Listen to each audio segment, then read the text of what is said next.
Kemba Walker, step back, Walker, cardiac Kemba does it again. Ubilis, 7 seconds to go. Three-pointer. Oh, Hutchins, double order. Again, comes down to fundamentals. Oh, my goodness, Sorrentine hit that one from the parking lot. Watford for the win. Yes, yes.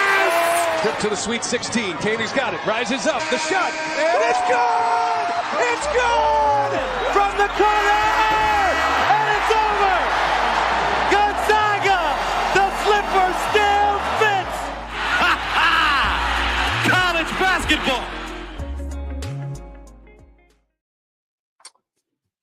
We are back, kicking off the week. Shit day, but how'd the rest of your guys' day go? It's a good day. 6-4, so was on the pregame show, so did more bets than I normally do on a Monday. So I normally don't do the pregame show on Monday. So, but 6-4. We're pending Campbell plus 10.5 right now. It's going to be sweaty. So either way, though, positive on the day. After a tough battle on Saturday, started off 1-4 on our Twitter Spaces show and ended up 14-11 on the day, battling at the casino. I legit didn't even make a bet yesterday. I was so worn out from a 14-11 battle of a Saturday. So I took the day off yesterday. Yeah, I'm sitting at 3-2 right now. I've got a couple pending. Couple? Yeah, just a couple random, like little $15 parlays, like a little 3 money line. Elon money line will close out one, and then Grambling State will close out another. Oh, I see. But nothing crazy. But I'll be up a little bit if those. Looks like both of them are up double digits, so hopefully that'll come through. But yeah, Saturday I got my ass kicked every which way from like 11 a.m. till 6, 7. And then down the stretch, I kind of had UC Irvine money line came through and the points. And then I had a couple other games. Threw in I think we threw in a live bet together on Arizona State when it was live at like 10. So that hit. Luckily, I did that because my original one of like 6.5 or 6 didn't hit because they freaking won by 8 in overtime. But so had a couple at the end. Was down a little bit. I never even totaled my bets for Saturday. I was in Manhattan having too much fun, so I didn't even know. I just know it was down just a little bit. So, but ready for the new week. Yep. Yeah, Saturday was a roller coaster. It was bad, then it was good, then it was bad, then finished the night pretty solid. Hit Steelers plus 17 live, so that lost about a unit or so, a little over a unit on basketball. Broke even on the day because of that. So now just sweating out the Rams and some Nakua and Jefferson yards for tonight. Gonna need it after got my dick kicked in today. 0-3. UCLA. God, what was the other one? Loyola and Maryland. Absolutely just shit the bed. Maryland didn't give a fuck to be there today. They didn't give a shit. But I mean, Minnesota shot 65% like the first half. Like they couldn't fucking miss. And they were still only leading by like 4.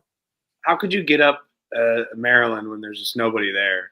I know that you didn't start off Big Ten play that well, but you played really good teams. And you had a good promising start to your season. You just have no one show up. There's no one at that game. I was like, where the hell is everybody? I was like, what the fuck? I was looking at this game before the day started. And I'm pretty sure like Maryland's strength of schedule at a conference is like 360th. Yeah, they didn't play anyone. And Minnesota's strength of schedule at a conference is like 345th or something like that. They both have like bottom of the barrel. So it's going to be. They still played Villanova and Marquette and Syracuse, but I mean, yeah, that's definitely one of the easier Power 5 schedules. Minnesota lost to North Texas, played Yale, Wake Forest. They had an easy ass in the conference. And they lost to Wichita State. Wichita State's horrible. where it got to Maryland was they played like Alcorn State, Canisius, Florida A&M. You know, those teams that are gonna basically just drag you down to the very bottom. They were just looking for wins. They didn't actually give a shit to anybody. And they didn't win those games. They won by 50, 40. They were covering machines in those games. I mean, This is their first game they didn't cover or win by 15. That should have been a little the little tell-all was they win every game by 15 at home plus, and now the books are just like, fuck it, are they going to win by 15 or not again? It's got to come to an end eventually, but I fell for the soup. Yeah, Crutch. I usually do. I don't know. He's saying he had 20 wagers on Saturday. He doesn't know how we do the high volume. Yeah, I had 25, 14, 11. Yeah. But, I mean, it's crazy. The best way I try to do it is try to spread it out a little bit, have a few plays at each kind of window, unless I really love a certain window. But then all of a sudden, you know, we get on, we do the pregame show here, and I throw bets in. Then we do the Twitter Spaces. I throw some more bets in, and I'm watching some games. I throw more bets in. Little I got everything. I got shit sprayed all over the board. Yep. But yeah, it was a roller coaster of emotions on Saturday for sure. Fresh off of just watching the ass beating that K-State took. That's how I felt betting from like 11 to 6. Yeah, that Texas Tech one hurt because that kind of ruins the spot that we were going to take K-State for on Tuesday. So agreed. I'll reevaluate it, but I was really thinking they get the win, and then K-State would have their best shot at them coming in fat and happy after beating Texas Tech. But new rule, you're fading Iowa State. It's got to be first half, and then you just got to play them live second half because they pull this shit out of their ass the last like 5 minutes of every time they're trailing. They pull it out of their ass. Iowa, Colorado, Texas Tech, they do this. It's like their MO. But that Texas Tech, they didn't do themselves any favors, missing 2 front ends of the 1-on-1 down the stretch. Yeah. They could have stealed it, just making a couple free throws. And then but it's what it is. Yep. Congrats. Yep. You have the soup on UCLA, too. You just can't take anyone that has the locker room. I mean, what a douchebag Mick Cronin is. How much short man syndrome can you have to sit there and say that you have the most energy out of the team? I get, like, calling out a little bit, and I'm all for that. I'm not a part of that pussification of America, but you just don't do that for the locker room, especially going on a road spot there when you have 2 games left in that road tour. Yeah, I don't think he knew the team as well as he did because that entirely backfired on him. Well, just don't even make it about yourself. So you can just call out the team, but then you just made it all about him, just like how we had to endure his father being shown every 5 minutes of the COVID tournament. So, yeah, sick of it. Nichols, though, 6-4. Campbell not cover, so I'll be 6-5. But hey, we'll take green all day. Doing that many bets on a 20-something game slate. Yeah, I just praying the Rams don't shit the bed. I just want something to see something go through the hoop today. I think you're going to be fine. If they shit the bed, I'll personally send you $100. Okay, deal. All right, I just got sweat free. That's when you told me. Oh, they're actually alt line minus 9.5 Rams. Actually, is what I got. Yeah, I had them Rams minus 9.5 plus 450. So fucking NFL shit's bullshit. I mean, this team's 14-3. What a joke. Vikings scored 9 against Detroit last week. Yep, it's a copycat league though. So when Detroit came up with their solution of how to stop them, obviously the Rams are just going to watch that whole game, copycat what the Rams did or what the Lions did, and it's working. Yeah. Yep. I don't think Sam Darnold's a franchise quarterback. But. No, I mean, there's talks about them paying him. I'm just like, the Colts, as a Packers fan, the Colts do this. Do not let the Colts do this. Like, we're going to bring in competition. Bring in Sam Darnold. All right, let's quit talking about this stupid league. That's horrible product turning into the NBA every day, more and more. Yeah. Yep. Packers are dead, so Pretty much, I'll just watch it, throw a little something on it, but I don't really pay too much attention to it now. Packers were horrible yesterday, man.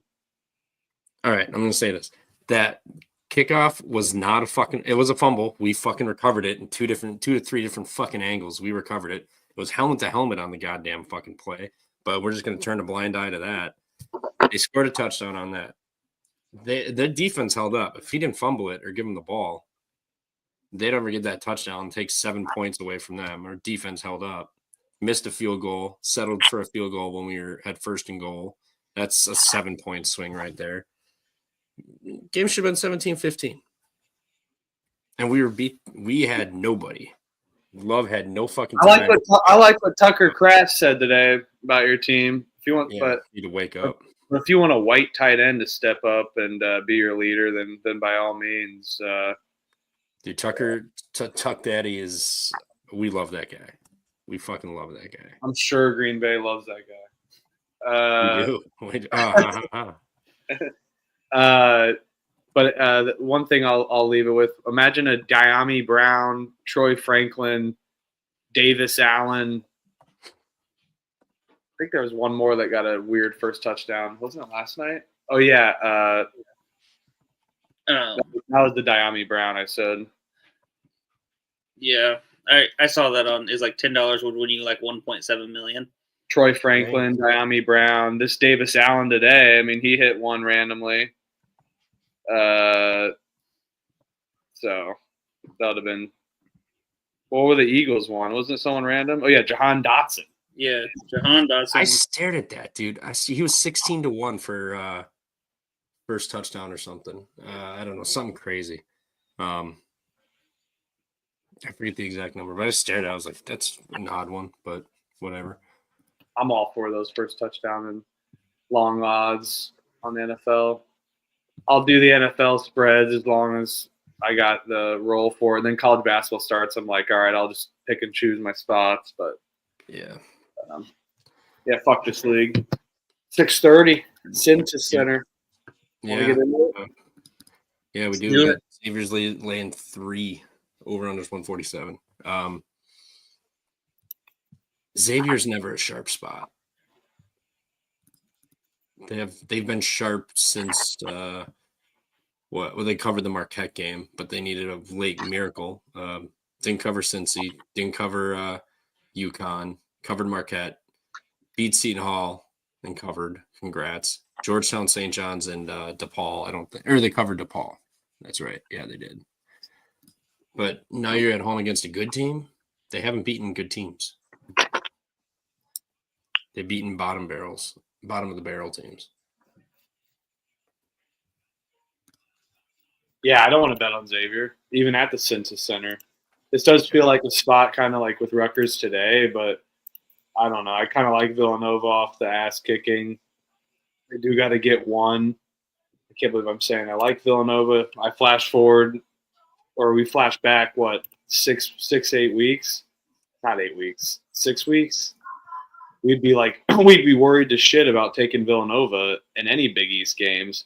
But they've seemed to have been turning around, led by Eric Dixon. We'll have to look at his 3-pointers. Yeah, we'll see what it's if it's plus money at 3. I mean, just gotta take it. I mean, he's gone 4-2, 4-5, 4. Seton Dickinson 1, but I was just looking at the stats just earlier today, and was looking at the leaders for 3-point percentage, and I believe he's like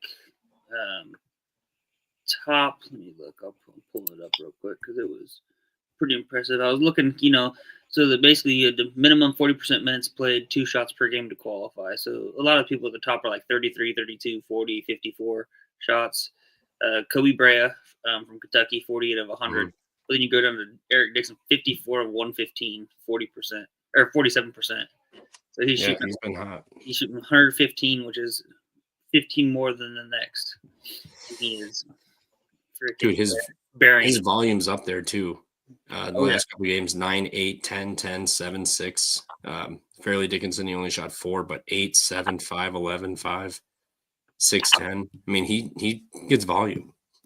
And you're going to give me plus money for 3 with a almost 50% shooter. Yep. I'll take it every time. I won't play the 4, but if you're gonna give me 3 at plus money, I'll take it.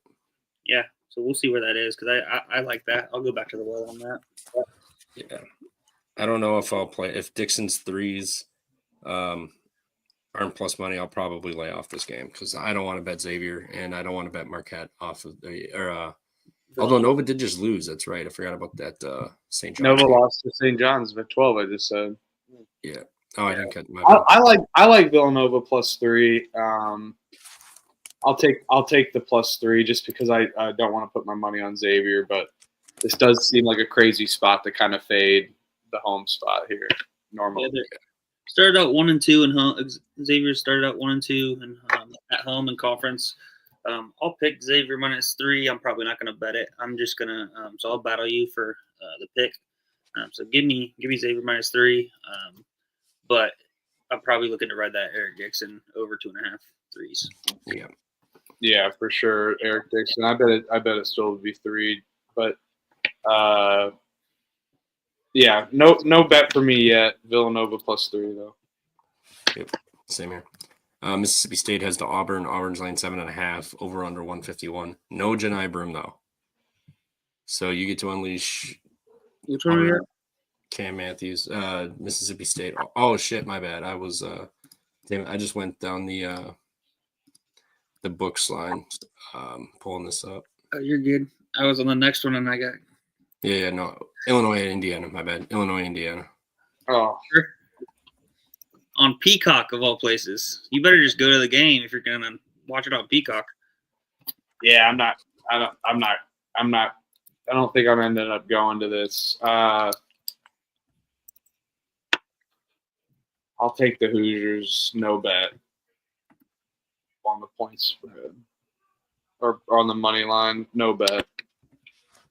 I don't know about this Illinois, but I want Assembly Hall to get up. They need to win this because then they go on 2 road spots: Ohio State, Northwestern. They got to win one there. They come back with Maryland at home, and then Purdue, Wisconsin, Michigan State, UCLA, back to Purdue. What a fucking gauntlet that is! In February, I called that out on the show a couple weeks ago, saying that they might not even win a game in February, so they got to get these spots. So another short dog I'll take. Don't love it, considering Illinois just got their brakes beat off at home against USC, University of Spoiled Children. But I'll take the Hoosiers still. Yeah. I think this for me depends on if Kasparis Jakushionis plays. He was out last game. Says he's still a game time decision. I think that really affected him. I think he averages 16. Yeah, like 16, 8, and 7. Yeah. Not 8, 7, but 16, like 6 and 4. It was something pretty impressive. Yeah. But you got to imagine, though, they normally get up for one of those injury spots, and they did not get it up for USC, which is what scares me there too. No, I think people are betting Illinois. I'm not gonna bet this until closer to tip, but I'll keep an eye on it. As soon as it jumps, I'll take the Hoosiers. Yeah, because he's averaging 16.5 points, 5.5 assists, 5.5 rebounds. I mean, a lot of the offense runs through him. He played against Washington, and I don't even know what it says forearm, game time decision. I'm not quite sure what the injury is itself. I wish I kind of knew a little bit more, but I'm kind of probably just gonna wait, look and see. I'm on Indiana plus 3.5, and I will probably bet it if I find out that KJ's not playing. If KJ's not playing, then I'll bet Indiana. If KJ is playing, I might just lay off completely. Looks like Mason happened in pregame at Penn State. Is Renew coming back tomorrow? Or is he still going to be out? Because then that'll just mean Woodson just reverts back to his stupid ass lineups. That's a good question. That's why I kind of want to wait too. But I don't know. Yeah, because if he's playing, then I probably will lay off Indiana because who knows what that's going to look like with him back in the lineup. Yeah, true. Yeah, I'll wait. God, I don't know. Something just tells me don't bet Illinois. Everyone in the brother's going to bet Illinois on a bounce back. That's why I want to wait. Yeah. As of right now, I mean, I'm locked in, or not locked in, but I will bet Indiana, pending the injury news. I'll just kind of wait and see. I'll still take it with Renew, just on the fact that this is like the first big game at Assembly Hall. I expect it to be back to its normal prowess. The real Assembly Hall, not Illinois' bullshit. Mason saying Luke Goody, revenge game. Yeah, God, if he can make a fucking shot. He's been coming along the last 2 games, I'll give him that. But there was a spell where he was not doing what he was supposed to be doing. That's making threes. So yeah, hopefully he gets up, Mason. Yeah, it's an interesting one. I'll probably honestly just lay off. After today, I don't know. I'm going to pick and choose my battles correct. I don't want to get caught into some trap like I did last night. I also normally, I bet a few, but I normally wait till the next day to really lock something in, and I just bet them last night and set it and forget it. Kicked my ass today. So we'll go from there. But yeah, you want to know something disgusting? After the casino and betting on Saturday, ate a shit ton of fried chicken, and at like 8:30, 9 o'clock we got back and we watched the end of that. We watched the Utah State game. Ubered home, just wasted. Woke up the next day at a 3-team money line parlay: the Bills, Chattanooga, and Purdue.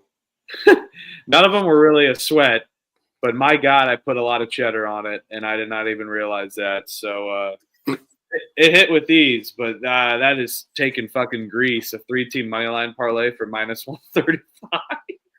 Yeah, that's gnarly. That's fucking grease. Sometimes those drunk bets are the ones that'll get you over the hump. I don't Sometimes. know. More often than not, I feel like probably not. I was trying to scroll. Let me scroll down. Yeah. So I had these bet in. I was betting the fucking Australian Open at 2 a.m. in the bars. I bet Kei Nishikori to win live. Oh, of course. And I hit it. Kei Nishikori. What was your angle on that? I think I either saw something on Twitter or I just it was good. It was on. You're like, yeah, I can't fade Kei Nishikori. Yeah, some Japanese guy. He's got to be good with a racket. That's great. All right, Hoosiers. We like the Hoosiers at home. And word of advice: if you like the Hoosiers as a dog, you can probably get them as a bigger dog at some point in the game. So, knowing I've watched them for a long time. But yeah, I'll take the Hoosiers. Hell yeah. See, Mac knows what's up. He had an insane comeback. Hell yeah, he was down 2-0. Came back in 5 sets. That's fucking hilarious. I bet like the U.S. Open and shit, and that's about it. Australian Open's, in my opinion, Australian Open's better because it's like at like 11 p.m. and midnight. So you can just watch it while you're in bed. And then sometimes I'll put on like a little parlay or something, or I'll find somebody like a capper on Twitter or something that I can find like a little parlay or something that I can bet like a 2 a.m. game and a 4 a.m. game. Then I wake up and see if it hits. A little wake in cash. Yeah, that's the best. I love that you guys are both on that. Here we go. Let's log in. Tennis though is really fun to bet. I'd say it's the best sport. But I do want to say this. Mac pointed this out. This has kind of been a home and home series, but Indiana did get Illinois in the Big Ten championship after Illinois both beat Mike Woodson early, so right now it's 3-3. Brad Underwood versus Mike Woodson, just because Illinois probably had the better team. I mean, IU did have Trace Jackson Davis, but I do remember that Big Ten tournament game was insane. Illinois was rolling. And then IU came back and won. So, yeah, it's normally a home and home series. Fair. Yeah, I mean, I kind of like Iowa. Short spread. I mean, Illinois maybe trips up a few games here. You know, they finally caught a loss. Illinois. You said you like Illinois? No. Said I'm liking Indiana just because I think Illinois. Did you say Iowa? I swear you said Iowa. That's it. Oh, okay. Oh, no. I meant I like Indiana. Oh, I hear what you said. Yeah. Yeah, I heard. they had a win streak. Now they're dropping game. Maybe they trip up a little bit here for a few games, and it's tough to win at home as a big favorite. Then you're going to hit the road and go to Assembly Hall. Guessing students are probably back at this point too. Should be rocking. Sorority spot. Yeah, they're definitely back because last week, remember, was the sorority angle. Yeah. The snow bunny. You're not staying home during sorority rush week. Hell, fucking. Hey, that was all my information. You can only get it at info. You can only get it at the Pump Fake Pod. So I know. That's right. Where else you get? And the college experience. Shout out TC. Yeah, they probably had that. On to the next, or can't talk about the Hoosiers anymore until 7:00. Texas A&M heads to Kentucky. Kentucky's laying 6.5. Wade Taylor, I'm guessing, is going to be back for this game. I mean, at this point, who knows? Because I thought he would be back over the weekend. Yeah, for now. I mean, he looked all right. No, he's remaining out. Wait, really? Yeah. Okay, Kentucky, play it. He's already been rolled out for Tuesday's game. Give me Kentucky minus 6.5. Kentucky's like 4-0 against like top 5 teams or some shit. We Sleep in May reported that earlier today. I saw that. All right. Yep. Give me Kentucky minus 6.5. Yeah, that's a weird number. It opened at Mason. I'd have to agree with you on the 4.5. I was wanting to take Texas A&M, but I'm not gonna. I'm gonna take Kentucky. No bet here. I did take the over 158.5 though, just because I expected this to get to like 162, 164 tomorrow. Right now it's at 160, so it's moving in the right direction for me. I do hate that 6.5 number though, but I do. But Kentucky off the loss or off the big win, I think they get a bounce back, even with A&M off the big loss. Yeah, I mean, Florida was in this. I guess Florida was on the road, but they laid a short number and smoked Arkansas. Yeah, kind of a trick. I don't know. Hard to say. You know, they got Alabama coming in on Saturday, Kentucky. So, but it's like we've talked about before. The SEC, you know, it's not one of those. You can't really look ahead to any real games. Yeah. Maybe the Tennessee game you could see Kentucky looking ahead to. That's just a big game. So I don't think they're looking ahead. I think they got what they know who's coming in and they got to take care of business. And I did see that Andrew Carr is probably going to play. I know he had hurt his back on Saturday, but he's probable for the game tomorrow. So that's big for them. So I'll lay it with Kentucky, but I kind of like Huff's angle on this. I like the over more so. You know, Kentucky doesn't really play defense, and they're going to score at home. So I like either one of those. I haven't decided which one, but I'm going to bet one of those. Yeah, I mean, A&M, they're like the worst 3-point defense in the conference. They're giving up 44% of points beyond the arc, and that's right up Kentucky's wheelhouse. So maybe a Kentucky team total over too. Don't hate that, to be honest. You see Mark Pope go up and shake that dude in the wheelchair's hand. I mean, good. Yeah. What a stand-up guy. We need that for basketball. I hate Kentucky too. So, but Mark Pope's tough to unlike. Yeah. What's up, Dick? I'm not going to read your first name. You're not going to get me on that. You're not going to get me on that one. Hey, what's up, Tiny Dick? Woodson's off on the game that happens after 5 p.m. The game IU did win at home was against Illinois was 1 night game and 2 day games. So, but it's even. Underwood, Woodson. Total's 83.5. I'm gonna circle UK because I kind of think A&M can hang in there for the most part. They've been randomly kind of getting up for these games. So yeah, took the over 158.5. I like it at 160. Don't if you like it, take it. If you don't take it because tomorrow will be 164. Yep.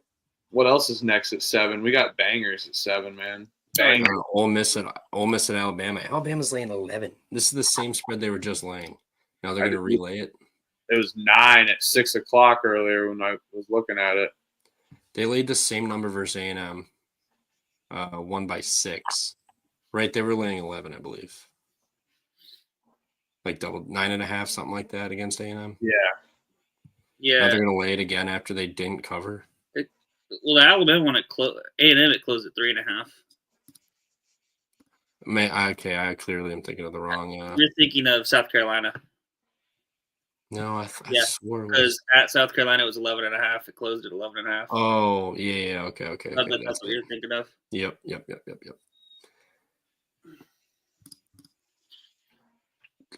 Kind of like Ole Miss in this. I mean, yeah. The only thing I will say is Ole Miss, Mississippi State play on Saturday.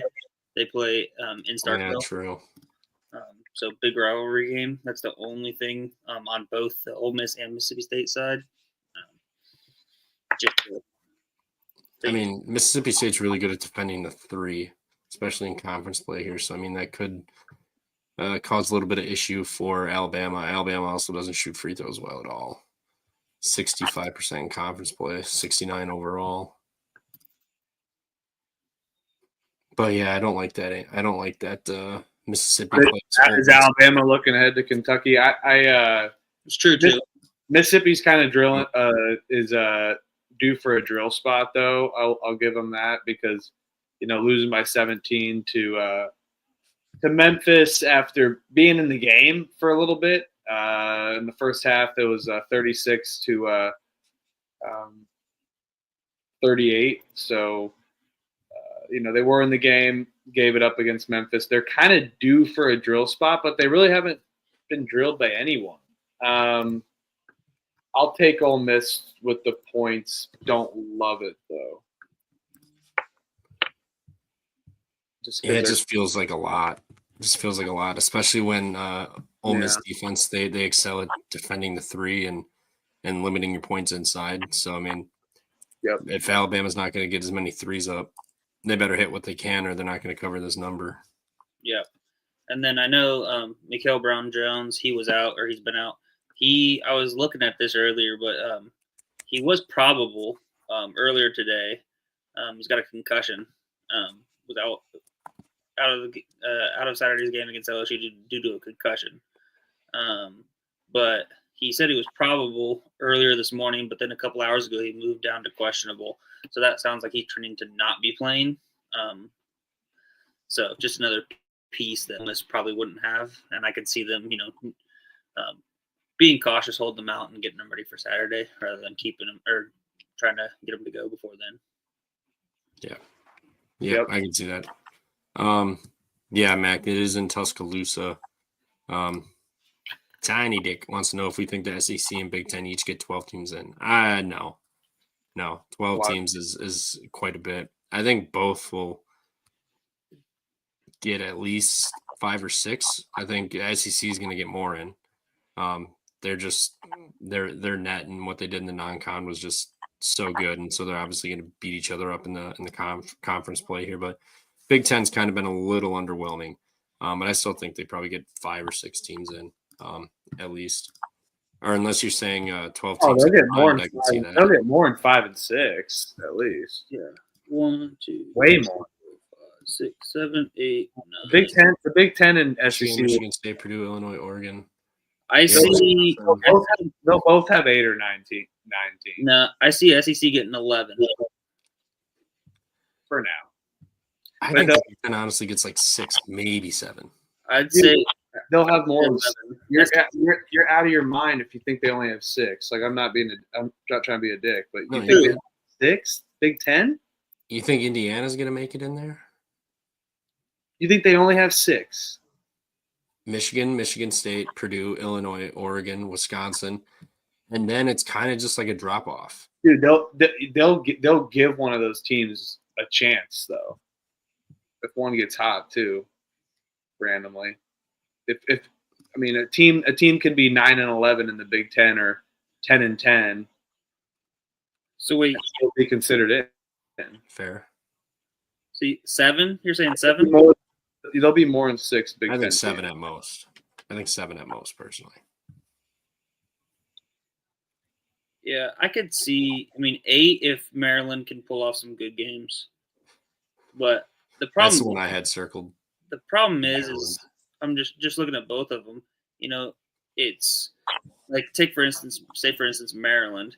If they kind of get eaten up in Big Ten conference play and don't get a couple good wins, they don't really have a good non-con outside of that. So it really can Joe Lunardi's got them at 11. I know Joe Lunardi's not the best, but Maryland 11 Big Ten teams, 11. 13 SEC teams. 13, yeah, I could see. I was saying 12 SEC for sure. I think 12 SEC, and it's just hard because I think a lot of people are going to cannibalize each other in these leagues, in both of these leagues. So it all depends on non-conference how you all did, because it's just going to be like you're going to have like 6 teams that are going to be 500 in the Big Ten. Yeah, I mean, we'll see how it plays out. I don't think Big Ten gets more than 7. Because I wasn't too overly impressed with their non-con.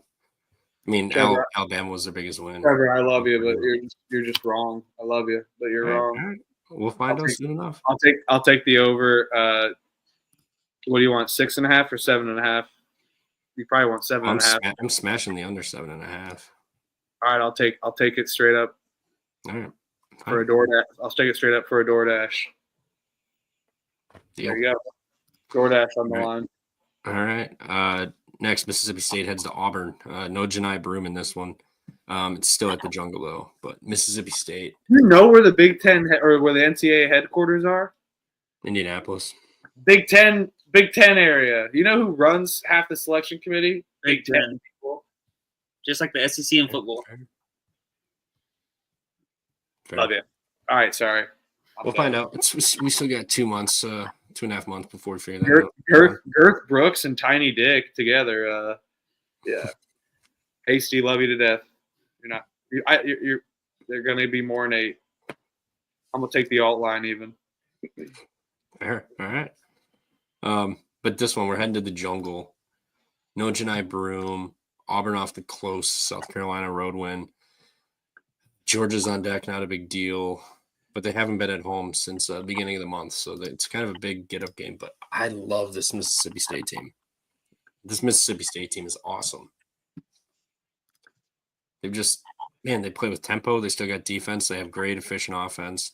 They got dudes, Hubbard, Matthews, Claudel Harris has been really good. RJ Melendez has been solid. I mean, they got a lot. Yeah. But fading the Jungle is scary. Although KenPom has this 13.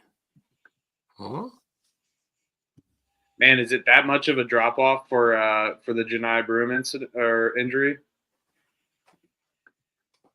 I mean, I know he's National Player of the Year, but I mean, what's he average this year? Kugel off the bench. Matt Kugel might not play tomorrow. He's game time decision. He was out against Kentucky. He's questionable again tomorrow. Kanye Clary for Mississippi State is also he's out, but he's been out for about a month now. And then it looks like Crutch said they opened at 10.5. It's already been steamed down to 7.5.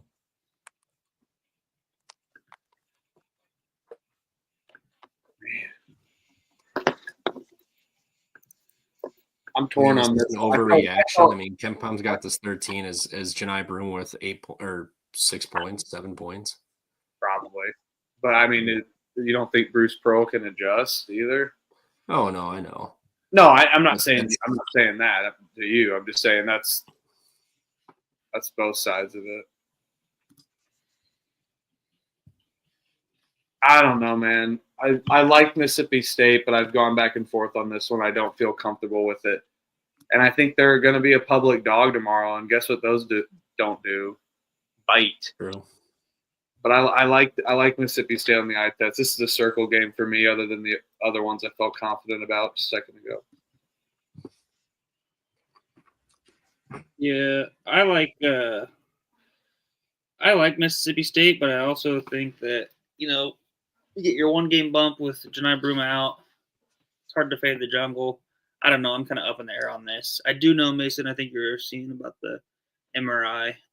MRI for Broom, no structural or only structural damage was just a ankle sprain. I But think it was like a high ankle sprain.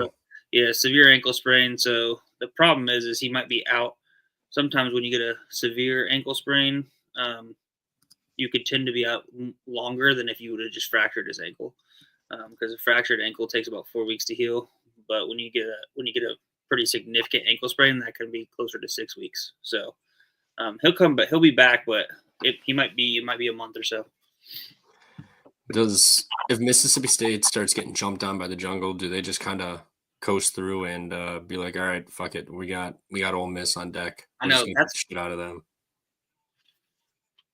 I wish they gave the Egg Bowl trophy to on basketball.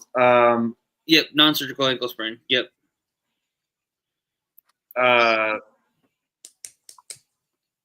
Mike Hoochie, Woody is more of a matinee coach. He is. It's a home and home series though. We got Tiny Dick, Mike Hoochie, and Girth Brooks in here. I love it. Absolute legends. Shout them out. Yeah, that's the only other thing holding me off of the Mississippi State taking them is they got Ole Miss on deck at home. Yeah, And I'm writing Ole Miss or Mississippi State. We'll see how I'm feeling tomorrow. There's a lot of variables. In this game for everything that's going on. I feel more comfortable about the 11.5 with the regular miss than the state miss, but yeah, I like this Mississippi State team. They totally let me down. Last leg of a 6-legger money line to close the night with Utah State even hitting in that. So that was a bummer. Yeah, Kentucky kind of controlled that entire game though. Yeah, the other thing I could see is just waiting for this because it's already steamed down 3 points. Maybe people will still love Mississippi State, even in the morning. Oh, star player out, the possible Wooden Award winner. And then it gets down and you get to like 3.5, 4.5, something like that, 5. Then you hit, then I'd probably play Auburn for sure. Yeah. I just don't like the idea of fading the jungle. Places not to be fucked with. Yeah, that's why I couldn't bring myself to do it yet. Yeah. Money coming out of Auburn, I think, is what Wilson said. Oh yeah, a lot of Auburn money I'm seeing coming in right now. Do we lay it with Marquette tomorrow? We got Louisville, dude. We got ACC. Oh shit! You got lower thirds today. Love it. Yeah, I got a lot. 7.5 is a bit excessive for this Louisville team. I know Syracuse is ass, but they've won 2 in a row. Starting to feel a little better.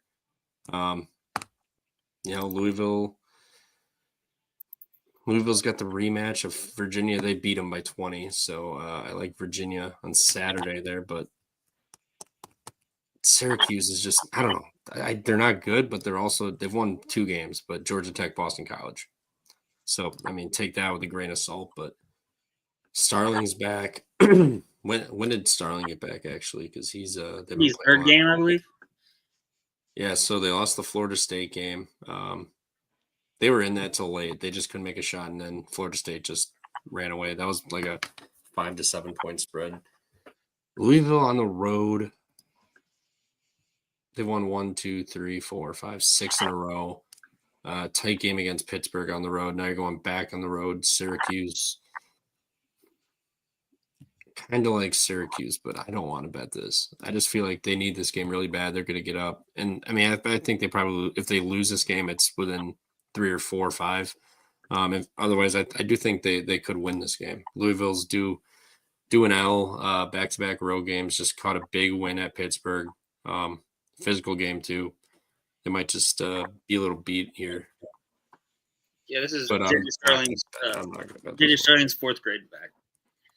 It's going to be nasty, but I will probably going to end up betting the Syracuse plus 7.5.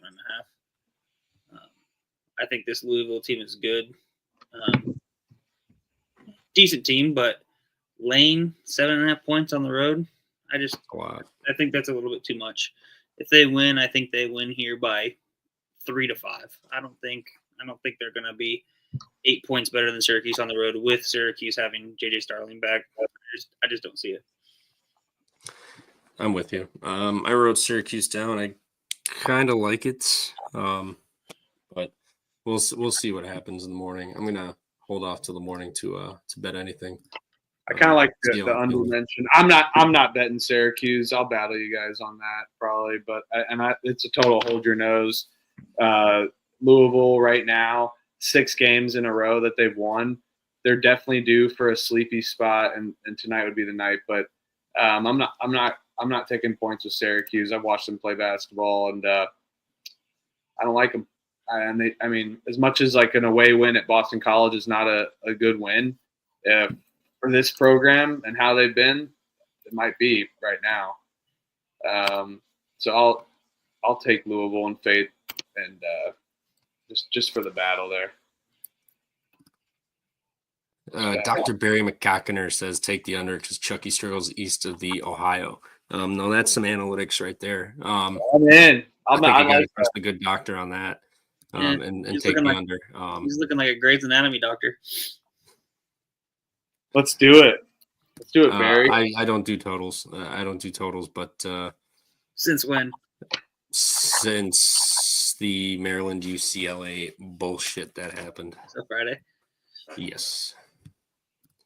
But yeah, I kind of like Syracuse. Not going to bet it. More than likely, I say that now. I'll see my totals tonight. 6-5 night, but if I don't bet those stupid fucking totals, I still would have taken Loyola, but 6-4 then. Fucking Loyola. Couldn't win points in Maryland. What's next? North All Texas, East Carolina. Yes, sir. North How Texas. do we 2.5. fade North Texas? What'd you say? How do we fade North Texas? You want You just off of the No. I want North Texas. I mean, you just played at Memphis. You gave them a hell of a game on the road. I see what you're saying. Yeah, you just maxed effort against Memphis. You still put up 70, and their defense is nowhere near as good as North Texas. North Texas has just been steamrolling teams. UAB was the closest game. They lost to Memphis by 4-2. So both lost by 4 on the road at Memphis.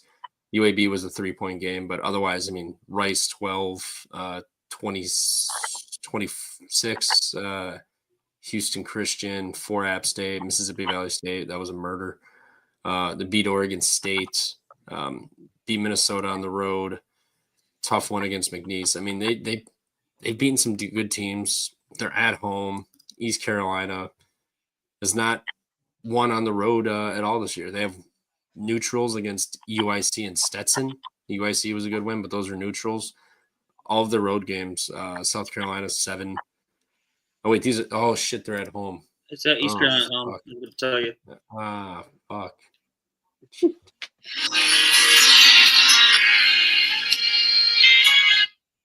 What kind of fucking shit.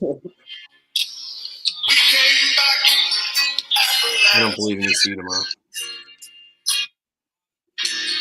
Oh, who are you betting, Elliot?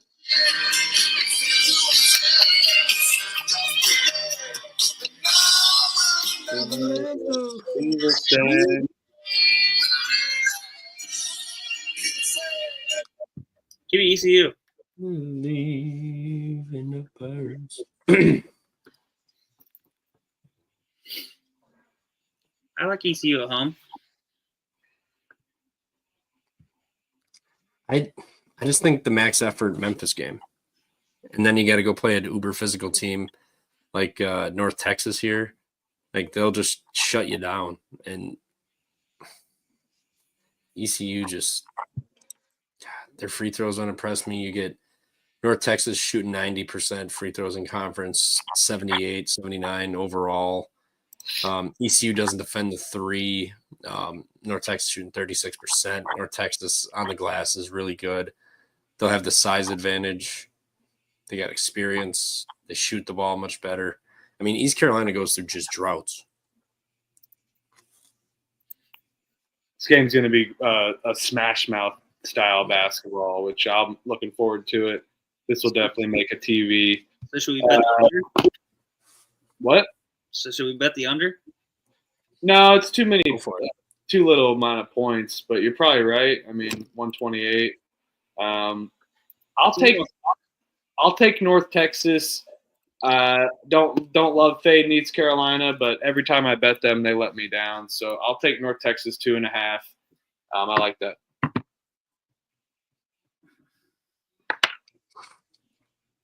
Don't hate it.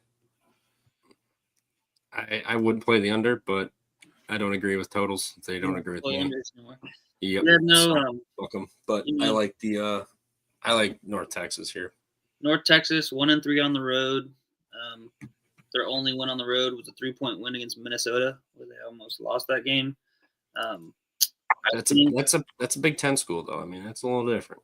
The Barnes tough. They were damn at that, McNeese State. that entire game, dude. Fuck. McNeese State at McNeese State. They lost to High Point at High Point.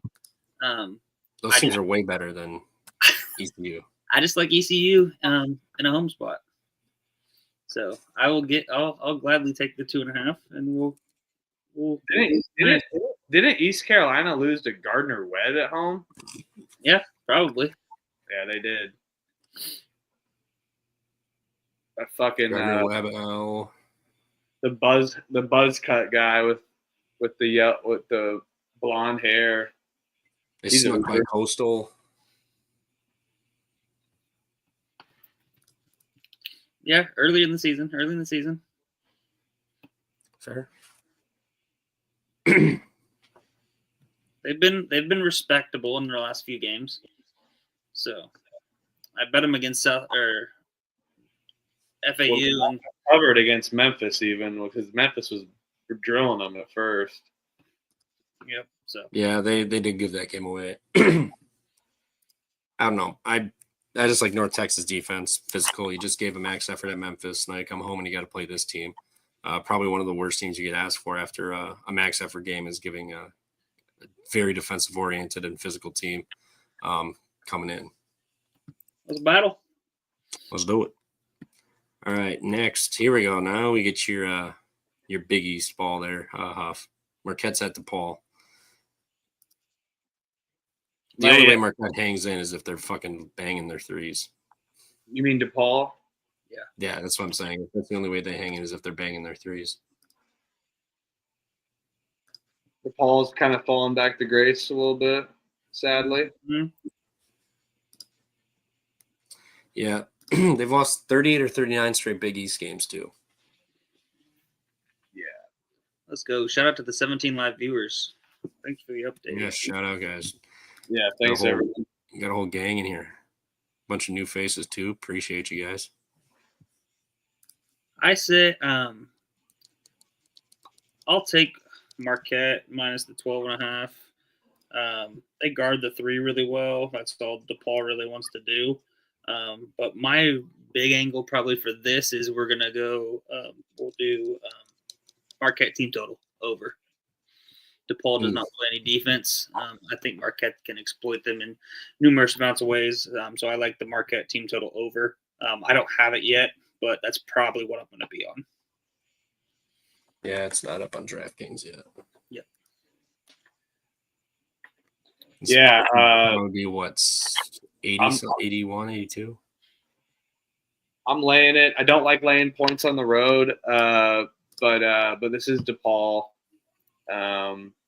They may find one at some point. Maybe beating Butler January 25th for Chris Holtman's coming home game. Yep. That's something to look out for. But Chris Holtman, after an easy start to the year, toughest team he played is Duquesne.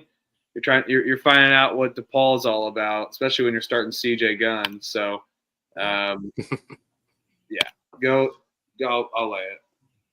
Yeah, I like that team total look from Elliott. That would be my angle for this too. Yeah, That's the only reason I wouldn't mind laying the number either. But my only thing is that, as you had already alluded to, if they're hitting their threes, they can kind of at least stay in the game. So if I'm going to attack the game, I'm probably attacking it to the Marquette team total because say DePaul gets hot from from three, shoots like somewhere in the 40%, they could still lose by 8 or 9, but it'd be like 91 to 83 or something like that. Yeah, I mean DePaul's a huge turnover team too. Marquette forces the most. 24% of defensive possessions are turnovers.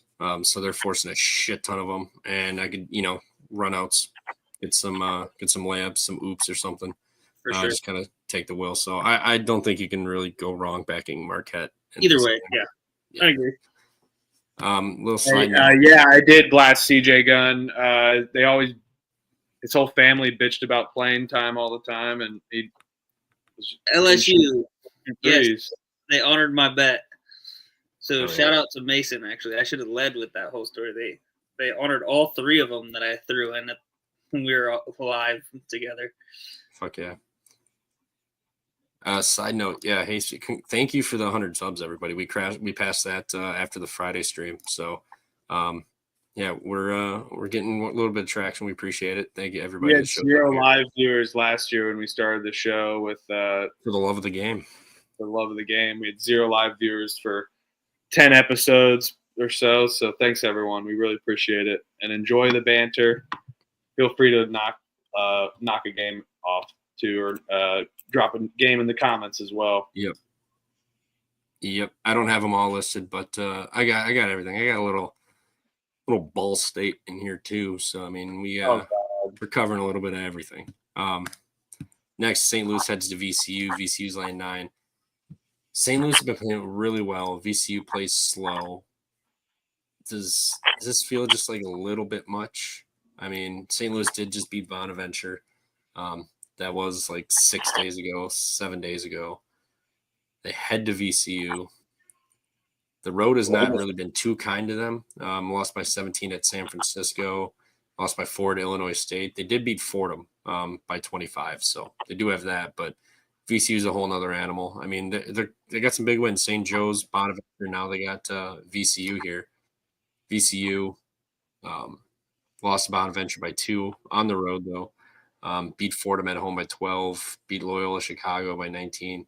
On the road, I kind of like this spot for St. Louis just because it's a test meter test game. Like, you've been playing really damn good. Now you got to go play a real big dog, like one of the big dog in the conference. I think 9's a little much, especially for how slow VCU plays too. St. Louis their defense has been pretty solid. Kind of feels like a 68, like 65, 60, 63, 65, somewhere around there. Kind of feels like a 2-possession game, somewhere around there. Yeah, I'm betting this right now. I'm betting this +9. I saw it earlier at 9.5. I'm betting it at +9. I just don't want it to come down. Looks like it's juiced a little bit to the +9 as well. I just think it's too many points. I'll die on that hill. If St. Louis gets blown out by 10 or more, then so be it. Good win VCU, but to almost be laying double digits against their very respectable St. Louis team that's starting to play better over these last 3-4 games. I mean, I'm not even calling for them to win. They just got to lose by 8 or less. So I'll bet it right now. Yeah, I kind of like that. That 9 feels like a little bit much. How could you trust your team to shoot when no one can shoot? They haven't been able to shoot for years. So maybe put them at the free throw line for practice all day. Sorry, off banter with Z Paulson, but you guys. This is the Siegel Center. Yeah. Yeah, but they have I know water. it's on the road, which sucks. Yeah, I think they're good to go again. They got water now. I think they're good to go.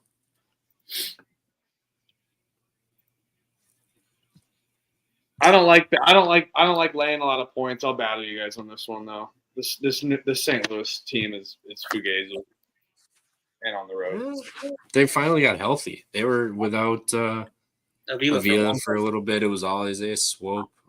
When did Avila come back? Someone else was out too. I forget.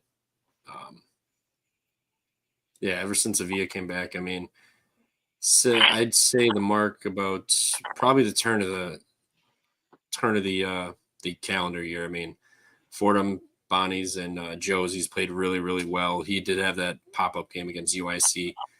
He dropped 28. Other than that, he wasn't incredibly sharp, but he's starting to figure it out. His assists are up, his rebounds are up, blocks, turnovers are about where they were, but he's scoring more points now. He's just getting more active. And if you're going to have him inside, then you have Isaiah Swope outside that can shoot the three. Gibson Jimerson, he had a monster game last 28 points, 6 of 11 from 3, 6 boards. He had a big game. So, I mean, I guess that could be a little tough to back up here, but they're just playing a lot better now. They were bad for 3/4 of the season so far, and they're kind of starting to figure it out here. Yeah, figuring it out until they go into the Siegel Center, because nothing's more life altering than the Siegel Center. This is the one lay I'll take. That's a gross lay. So it is a lot of points. But is it telling you? No. That's what I'm trying to figure out. Elliot's already bet St. Louis, so Yeah, so we can battle. I'll ride with St. Louis. So, I mean, yeah, it's great taking 9 points. I mean, you get that extra benefit. I don't know. Something about this VCU team at home. Gabe Cups can shoot. You're out of your – no. Gabe Cups? He can't even play on the perimeter because he's so tiny. Gabe Cups beat LeBron and Horse in high school. I do. Yeah, that's true. See? He can shoot. Yeah, but when you're 14, when you're playing up against big guys, you can't even. I wrote on St. Louis +9. I think this is a huge game. Don't think it's gonna be a double-digit blowout. All right, cool. What's next? Toledo, Akron. You betcha. Akron. Toledo, Akron's laying 7.5. 163 total. High total. But it is Toledo. Yeah, hey, Toledo on the road hasn't been great.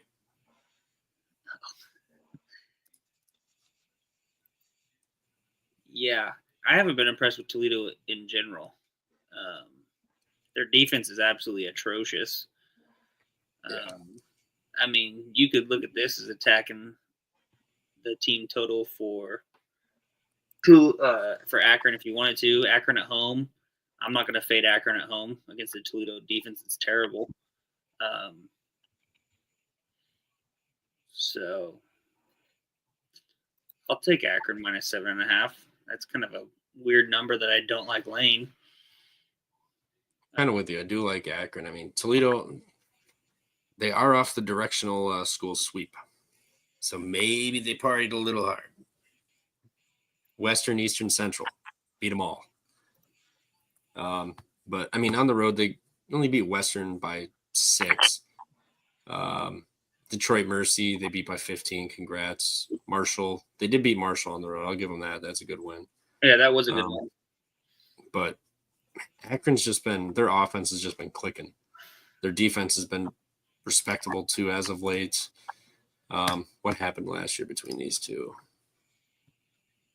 Akron beat Toledo on the road by 8. And Toledo beat them at home by 7. Yeah, they're saying that this is a rivalry game, not as much as Toledo Kent State, but this is a rivalry game. Another weird line that hate taking a 7.5 with a team that doesn't shoot free throws is good, but for how bad Toledo's defense is, it's definitely telling. I'll take Akron. I'm not betting this though. Yeah, I don't think I'm betting it either. I'm gonna have more bets in all of the probably the SEC Big 12 games, Big 10 games, things of that nature. If there's a really good spot, I might bet. I'll pull the trigger on one like a St. Louis. I think that's a good spot, but kind of like Akron too, just because you did get beat at home last year by them. Gotta defend home court here. Yeah, love Groce too. So great coach. Yeah, Yeah, he's. I feel like he's been there forever. He has 2018. Or Brad Underwood 2018 was his first year. Yep. Yep. Yeah, that 7.5 feels like he, they're telling you. he took Ohio. He took Ohio to the Sweet 16, and a round 2 game as well. Yeah, he's a good coach. You're at home. Armand Bassett, IU guy, transfer back in the old days, transferring. Ohio They team's put good. up 192 points the last 2 games too. They both Their have offense- scored a lot. I mean, Toledo didn't score a lot last game, but this game will end 80 to 70 something. Yeah, but they gave up 87 to Eastern Michigan too. Yes, and they only squeaked out Western Michigan by 6 too. Western's not that good. And Central they won by 2 at home. Yeah, I really haven't been as impressed with Toledo as like last year. I think they were a far better team, and I think Akron will be able to kind of take care of them. But again, I don't feel like laying 7.5. Just not. I would rather lay it than take it. Oh, 100%. Next, Huff, kick this off. What do we got with your Ball State Cards? Oh God. What a weird line, right? I've laid too many big spreads today, or the last 2 bets, I guess, with VCU Akron. The line's telling you Ohio's probably going to drill Ball State, but I'll take the Cardinals on the points just because of the get up spot here. It might be a Ken Palm system play though. If you take a look at it on Ohio, unfortunately, it's 8. It opened at 11.5. It opened at 11.5. Yeah. If it opened, I see. Yeah. Again, I haven't even been tracking these conference plays. I've been dropping them all on that. All right, hold on. Ohio. Well, I'll take Ball State. They've been getting up for games. They kind of got this rally going for the MAC.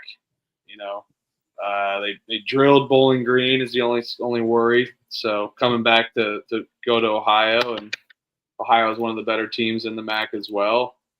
5 games in a row that you've won. 3-0 in the MAC. You got another home game. Just seems like probably the right spot. Ohio has pretty been competitive, but I'll take Ball State plus 11 just because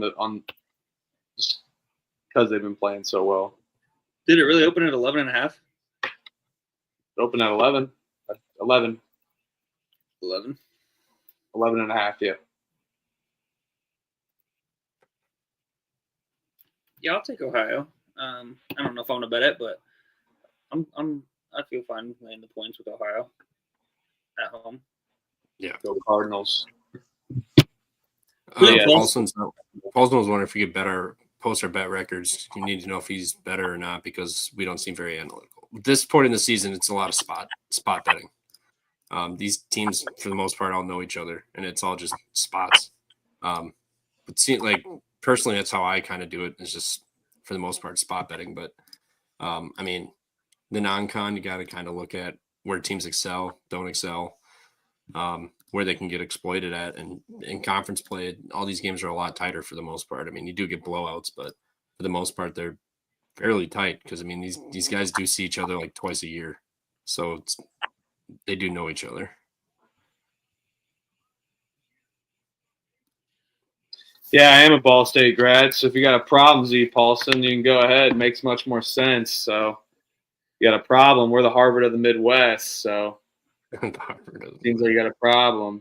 Yeah, I mean, we talk Ken Palm and analytics so early in the season so much that it's almost tiresome, and we still do talk analytics. We talked about free throw percentage this game, but like Trevor said, it's more so conference spots, home spots, and you got to get a little grease and juicy a little bit. And dive into that stink of a line, taking spots. Z Paulson's probably a Duke and Cowboys fan. Oh, hope not. Definitely a Purdue guy. Good point. Yeah. Yeah, I am a Ball State grad. I know we're looked down upon, but we'll out drink anyone on campus. We'll out drink any campus on Indiana. Most fun. One of the things I tend to look to, if you want to talk about analytics, is I tend to always look at the turnover percentage for both offensive and defensive, see if I can get a good side. There's been a few plays this year that we've hammered because of that. One that I can think of is UTEP versus Seattle. That was a hammer smash play. UTEP was first in turnovers forced, and Seattle was like 350th in turnovers allowed. And so that was just a easy smash play. So there's some analytics that we look at, but we also don't. The Marquette one too. Marquette. Marquette. They force a shit ton. DePaul turns it over a bunch. I mean, I don't think there's really any way you can really go wrong. They're probably going to get a lot of runouts for layups and oops and shit. And DePaul shoots a shit ton of threes, so you're going to get more runouts off of rebounds there too. So, and DePaul's just bad. DePaul's just one of those teams where if someone says they're going to fade them, you can't really argue against it because they're fucking terrible. Another little MAC game here. We got Buffalo at Bowling Green. Buffalo is fucking awful, guys. Fucking awful. Yeah. Bowling Green is off of the drumming too. Yeah, Bowling Green off the drumming. They're a good team at home. Definitely a better team than they play on the road. Obviously, Buffalo, horrible at everything. You want to get analytical? Red, everything. I know Bowling Green's got some red too. So this defense is going to be an open wound, as like they call for this game. And, I do expect points if the offense can match with it because the pace will be there along with the defense. But I'll take Bowling Green on the home spot with Buffalo. This seems like they should be able to get up for this game. They held Akron tough at home. They did end up covering that game. But yeah, I like them against Buffalo. Yeah, I mean, the other thing is Buffalo doesn't rebound. They have a guy that's 6'11" and 7 foot on this team. They play a combined 16 minutes the entire game. They don't rebound. I mean, they have size. They don't rebound. Bowling Green doesn't either, but they're better on the glass at least. If you look at numbers, they're better at it. They shoot the ball better. They don't turn it over. Buffalo doesn't force turnovers. Buffalo doesn't defend anywhere on the court. They're respectable at not sending to the line for free points. So I mean, I guess you got that, but inside they really don't have a defense. Bowling Green, shoots a fair amount of threes. Buffalo can't defend it. And they just got smoked on the road at Ball State. Now you're coming home and you get Buffalo. They got to be licking their chops to go out there and just fuck them up. So I'm going to be on Bowling Green -7 tomorrow. Yeah, Bowling Green -6.5 is the pick for me. I'm not betting it, but I'll pick that. And we don't really need to waste any more time on it. Nope. Next, we have our favorites. Valpo heads to Belmont, laying 7. Now, it came to fruition. Belmont wins the game because they didn't have to win by a fucking margin. They just had to lose by X amount of points. And, of course, they decided to go out and win. What did they win by exactly? 7, I think. 7. Okay. So now they're laying 7 at home against the Valpo team. I don't hate this Valpo team. I don't hate them. They're pretty good. Belmont struggles to cover as a favorite. I think it's just they just have been. They good leads, but they don't have that fucking instinct to just close a team out and just put them away. They just let them come back in. So I kind of like Valpo here. They defend the 3 where Belmont is the best offensively. Belmont doesn't get to the line. Valpo fouls a ton, so that could be an issue. But Valpo's really good at getting to the line. They don't turn it over either. So, and they shoot 75% at the free throw line. So you get a team that doesn't turn it over, gets to the free throw line, can make their free throws versus a team that doesn't get to the free throw line, shoots a lot of threes, and a Valpo team that defends it well. I think this is probably like a 2-possession game. Yeah, I agree. As I've repeatedly said, I like both Tyler Schmidt and Cooper Schweiger. I think they're really good. I feel like Cooper Schreiber might be a matchup problem for Belmont. He'll definitely be the biggest guy on the floor.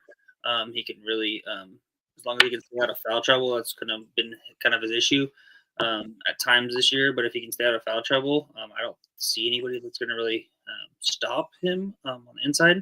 So I think really the kind of the story of the game will be, can Valpo stop Belmont shooting threes? And I'm not going to really touch this game, but I would take Valpo 6.5. Yeah, I saw 7 on DraftKings when I just made these slides up quick. I'd take that just because what I've seen from Belmont, they can't really close anything out, especially when they have the lead. They tend to just mess around with teams and let them back in. So I would go Valpo +7, but I'm not gonna bet this. Yeah, I mean, Belmont at home, 4-point win against Southern Illinois, 5-point against UIC, lost to Irvine, Middle Tennessee, 3-point win, Illinois State, 2-point, Gardner-Webb, 9, Lipscomb, 1 point, Oral Roberts, 10, and lost to Furman. So, I mean, their biggest home win was 10 this year, and that was against Oral Roberts. I think Valparaiso is much better than Oral Roberts. It's just Belmont just plays tight games at home. They can't close anybody out. Yeah, I'll Z Paulson, Muncie was your backup choice, back-to-back backup choice. What the fuck ever, man. I know Muncie's trash. Guess what? I'm trash, and I'm going to trash your ass because you're probably a pompous DePaul kid, Butler private school guy. You know what? But I am taking you, and I'm going to go back against my merits and do not bet and take this off my do not bet list. Give me Belmont. Oh. Going back to Belmont? One last time. He's riding it one last time. I do hate Brody Peebles though, and I think this Valpo team is profitable. I mean, they obviously have been to start off the Missouri Valley, but this is where I feel like they come back to earth a little bit. 2 road spots in a row in Tennessee. They were partying in Nashville a little bit too much. The Beacons, they don't get the part of Valpo. That'd be the only thing that I'd be worried about, is just the back-to-back away spot for Valpo. That'd be really the only thing, if I was really seriously considering betting the +7, would be that. But again, I'll take Valpo, no bet though. I'm on the fence. We might be battling if you're going to bet that Huffer, because I'm on the fence with this Valpo game. I mean, Belmont just 10 against Oral Roberts was your biggest win, and then 9 against Gardner-Webb. Valparaiso is better than both of those teams. Off the loss too, they didn't shoot well at all against Murray State. They shot 30. We'll round that up. 39% inside the arc, 29% from 3, and they only shot 3 free throws. They got outshot at the free throw line by 21, and that's crazy. I think Valpo has a much better showing tomorrow. And I think it's well known that I just hate Belmont because they do not respect the number. They were on my do not bet list. Take them off one more time. And no, Z Paulson did not tilt me into this, but I did want to cut a promo on him. So, but I did see he was on that as well. So let's take Z Paulson, half units. Come on. Georgetown St. John's, is that next? Yeah. Shout out to Hasty and Denser in the house. The only Phoenix that will rise, Iveta, is the Elon Phoenix. No, did they cover today? Day Phoenix. Did they cover today? Yeah. I should have played that. Should have split it up just to do the early ones, and They're good. Georgetown St. John's wasn't sure. St. John's they laid. This game's at Madison Square Garden, by the way, tomorrow. Yep. I kind of like Georgetown. Georgetown, I mean, they fought back against UConn. They're off back-to-back losses. They got St. John's. This will be not at St. John's home court. I feel like Georgetown fans going to MSG could show up. I mean, I really like this Georgetown team. St. John's they've been good. I mean, they pulled away from Villanova late. That was a hell of a game. Xavier, they won by 10 on the road. Butler 8. Lost to Creighton. Congrats on beating Delaware. 2-point at Providence. Smoked DePaul. and Kansas State. But other than that, they kind of played fairly tight games. Virginia was a blowout, but I've liked this Georgetown team all year. They're building something, and this would be a huge win to get. They've lost back-to-back games. They can't really afford to lose another one. But I'm not saying they're going to win this game, but I think you're going to get a real max effort here. But they did just do that against UConn. So do they just run out of gas in the second half, stop making shots, and lose by like 12 or 13? It's a possibility. Devon Smith might be out for St. John's. They thought he had he fucked up his arm. They thought he dislocated his shoulder, but he ended up, when I was reading into it, he didn't actually dislocate his shoulder. So I'm guessing it's more of like a subluxation where it kind of came in, came out. But he was in a sling on the bench. So I don't know what that means. He says he's kind of a toss-up for tomorrow's game. So that could be a big piece to it as well, especially with the guard play of Georgetown. Yeah. And, they're laying 10.5. That seems a lot, especially not at home. Yeah. But also I think that, Pitino is kind of chose his spots of when to play these Madison Square Garden games. Yeah. I think he chose this one to kind of show out because he didn't think Georgetown would be good like they haven't been. And now they're respectable. Because he had Villanova. That was at MSG as well. But I don't know. 10.5 seems like a lot. I don't really probably want to bet 10.5 though. So I'll take St. John's, but I'm not going to bet it. I'll take St. John's. Georgetown's kind of coming back to earth a bit. They did play good against Connecticut. They played good against Marquette. They're getting up for these games, but I feel like this is the gauntlet that they had to endure and realize that was coming. But for them to be 3-3 to start off Big East, even with this loss, you got DePaul, then Nova, Providence. I think you can definitely go 2-1 after this spot. So and I just don't know if Georgetown's offense can hang with St. John's. It being on the neutral NBA court is definitely makes that a little worrisome. But St. John's is they get up for this. They've played at Madison Square Garden already. I like St. John's here. I haven't bet this yet though. For Z Paulson, if he's still listening, so St. John's defense is 27th best in forced turnovers percentage. Georgetown offense 296th in turnovers allowed. So I think that's kind of a recipe for disaster for Georgetown. So I'm gonna actually bet it. So I'm gonna bet St. John's. I think they can force a lot of turnovers. Obviously Georgetown gives it up a lot. And so give me the 10.5. Yeah, I want Georgetown, but max effort back-to-back games. I think maybe second half they might run out of gas. Maybe a first half play with them. I'm guessing it'll probably be like 5 or 6. I wouldn't hate a first half, but I think I want to bet them, but I'm just afraid of that running out of gas in the second half. And the turnovers, they just start to get a little lazy, and you get some runouts and dunks, and all of a sudden, next thing you know, St. John's is up 14 points when it was just like a 6-point game. So that's my little worry there. I just locked it in. St. John's minus 10. That's what I had it on DK. So, well, do you guys think they can hang around for a half? Because if you can, you're going to get a better line at half than 10. No, St. John's. I know that's what I'm saying. I was like, do you just think they're just going to? I don't want to take St. John's first half because they haven't done that in the first That's half. what I'm saying is Georgetown will play them tight for the first half. Yeah. St. John's cranks it up second half. You could get a better line if you play second half or live. You could, yeah.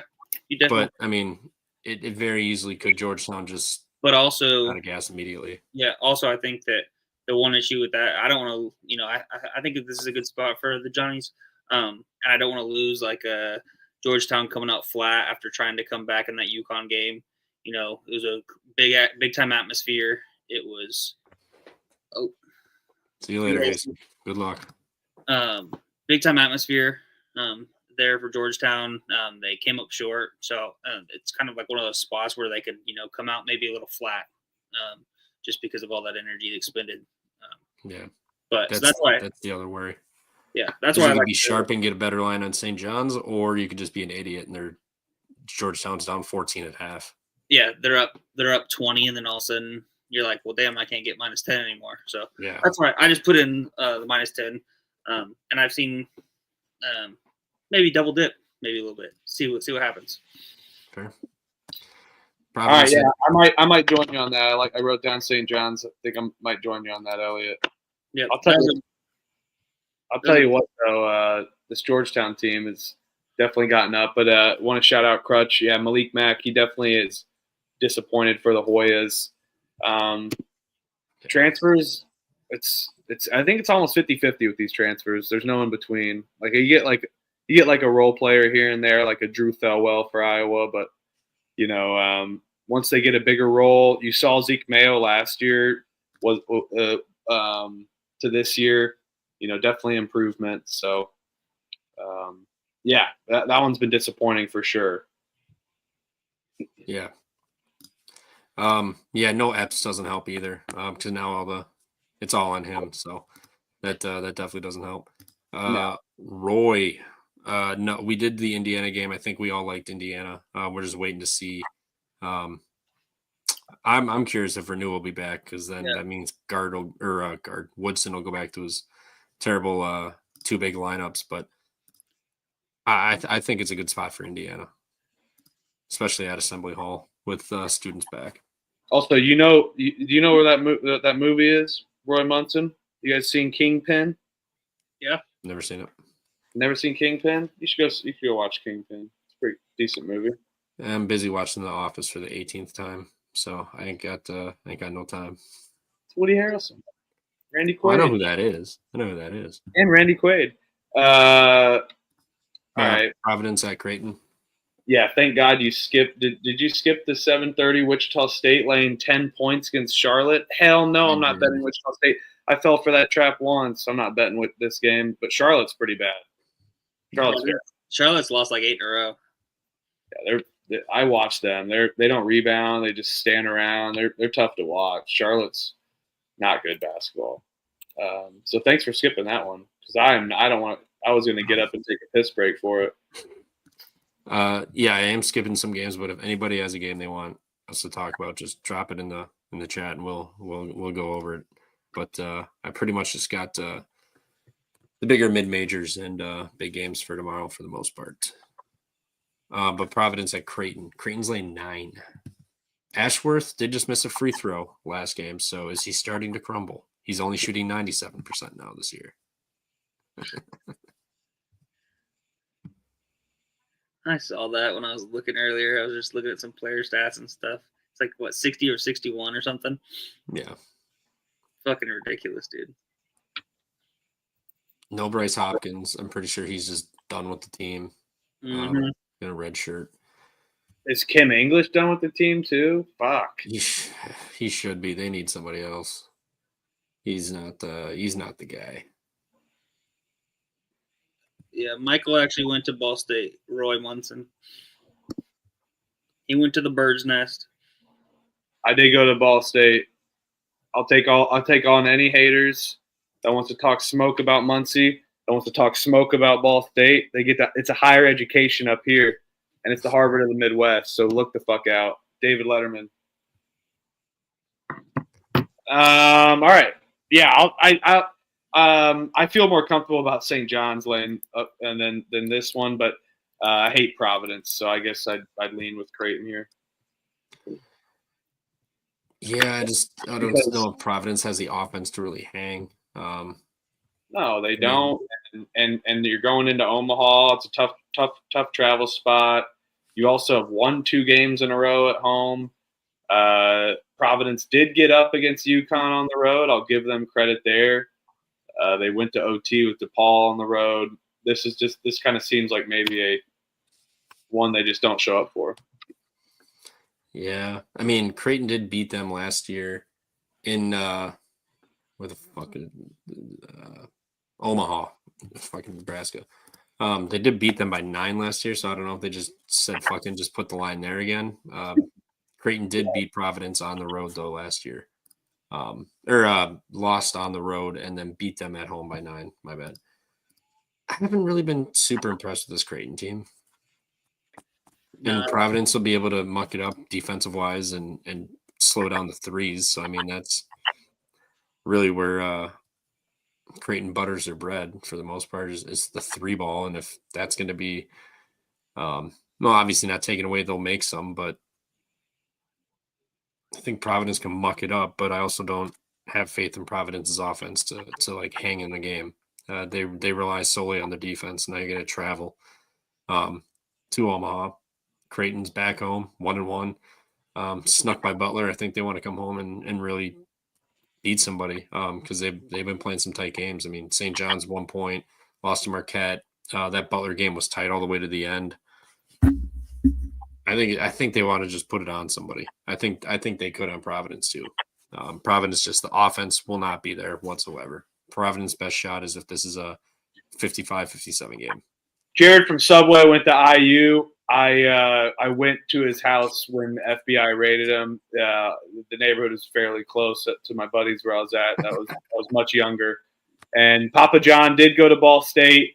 He had a project for delivering pizzas. He got a D- on it, still passed the class. And forever that, he said, fuck you to Ball State. And that's why Louisville is named Papa John Stadiums, because they're both Cardinals, similar brand. So that's why he went to Louisville and took his business there and said F you to Ball State because a professor said pizza delivery is the stupidest project idea for his entrepreneurial class. Fun fact here from Ball State. So, yeah. Fair. Yeah, ever since Pop Isaacs has been out, Creighton hasn't been as impressive, but I think this is the spot to back Creighton. I'm seeing 9 on DK right now. I'm not gonna bet it, but I would be curious to see about like Ryan Kalkbrenner props for tomorrow. I don't know if there's going to be anybody on Providence that can stop him, and they tend to be playing into him a little bit more. With Pop Isaacs and the guard play not as prestigious as the Creighton usually has, so they're kind of focusing more on the inside of Kalkbrenner. So I'd be interested to see what like his props maybe, but I'd pick Creighton, but probably not going to bet it. Fair, yeah. I'm not gonna bet it because I could see Creighton mucking this up, but I could also see or Providence mucking it up. I could also see Creighton just coming home and just drilling them.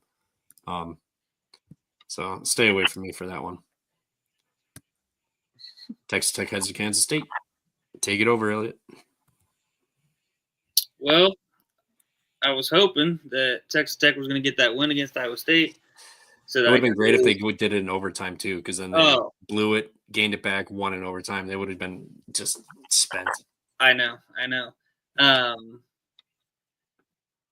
But yeah, so that was kind of my whole hopeful angle was that Texas Tech was going to get that win against Iowa State, and then we could look to maybe back K-State here. But I don't know. That game at Houston, against Houston at home, was absolutely atrocious, and it kind of came down to nobody probably really watched it, which I'm glad nobody watched it. But if you would have heard exactly what I had told you guys. Was that we always try to play ISO ball, and playing ISO ball against the Houston team is not going to be very beneficial, especially when they have Juwan Roberts and we're trying to isolate Coleman Hawkins. And so now we go against another solid defense in Texas Tech, which surprisingly Texas Tech offense is actually their kind of calling card this year, or at least has been so far. Elijah Hawkins. Yep. Yeah. So I would say, I'm not betting I'm not having any part in betting this at all. I would be leery about betting one way or the other. If I anything gun to my head, I'd probably pick Texas Tech 6.5, just because I don't really trust us right now. But I've got nothing really on the game. I'll be at the game. It's a tacos and tequila event, so the crowd should be lit. Rowdy. Crowd should be buzzing. Tacos and tequila. Yeah. I forgot I didn't show you this. There we go. Little promo. Taco So you- event.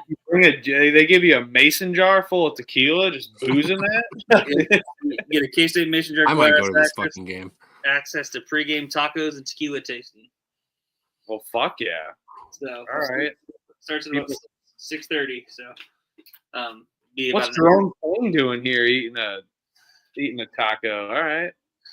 So and I mean, Octagon Doom, even though we've been struggling, it wasn't very full on Saturday. But we'll see if more students show up, or we'll see if he's kind of lost the attention of the fans and the students. So it'll be interesting. Yeah, I mean, I'm with you. I like Texas Tech, but that was a max effort against Iowa State. They had that game, blew it, went to overtime. Last time they lost a home game, they came out and drilled Utah on the road by almost 30. When they lost to UCF, went to Utah, drilled them by 30, beat BYU, should have beat Iowa State. Is this a game where they're a little spent, haven't hit the road then, or they just could be pissed off and get up for this game? Because this is a game they can win by 15, 20 plus. It's also a game where they can sleepwalk through and struggle a little bit, especially if everyone's going to be lit off tequila and tacos that whole night. The other thing that I will say is what's up, Coach? Coach. Sirianni, big win yesterday.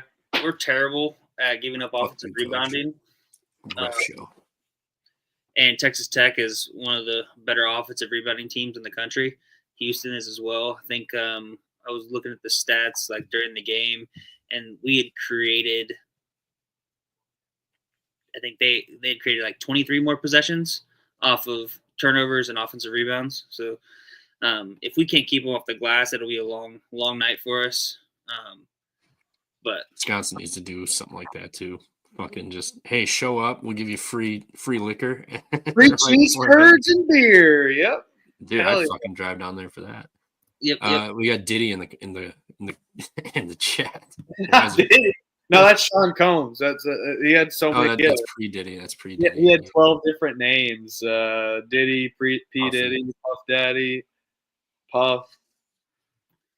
Hey, thanks for tuning in while you're in prison. We appreciate it, Puppy. No. Why is there so much Ball State talk? God, enough of this Ball State talk. I know I went to Ball State. He heard balls and he jumped in here. Like, wait a minute. This could be Sean Combs' actual YouTube channel as well.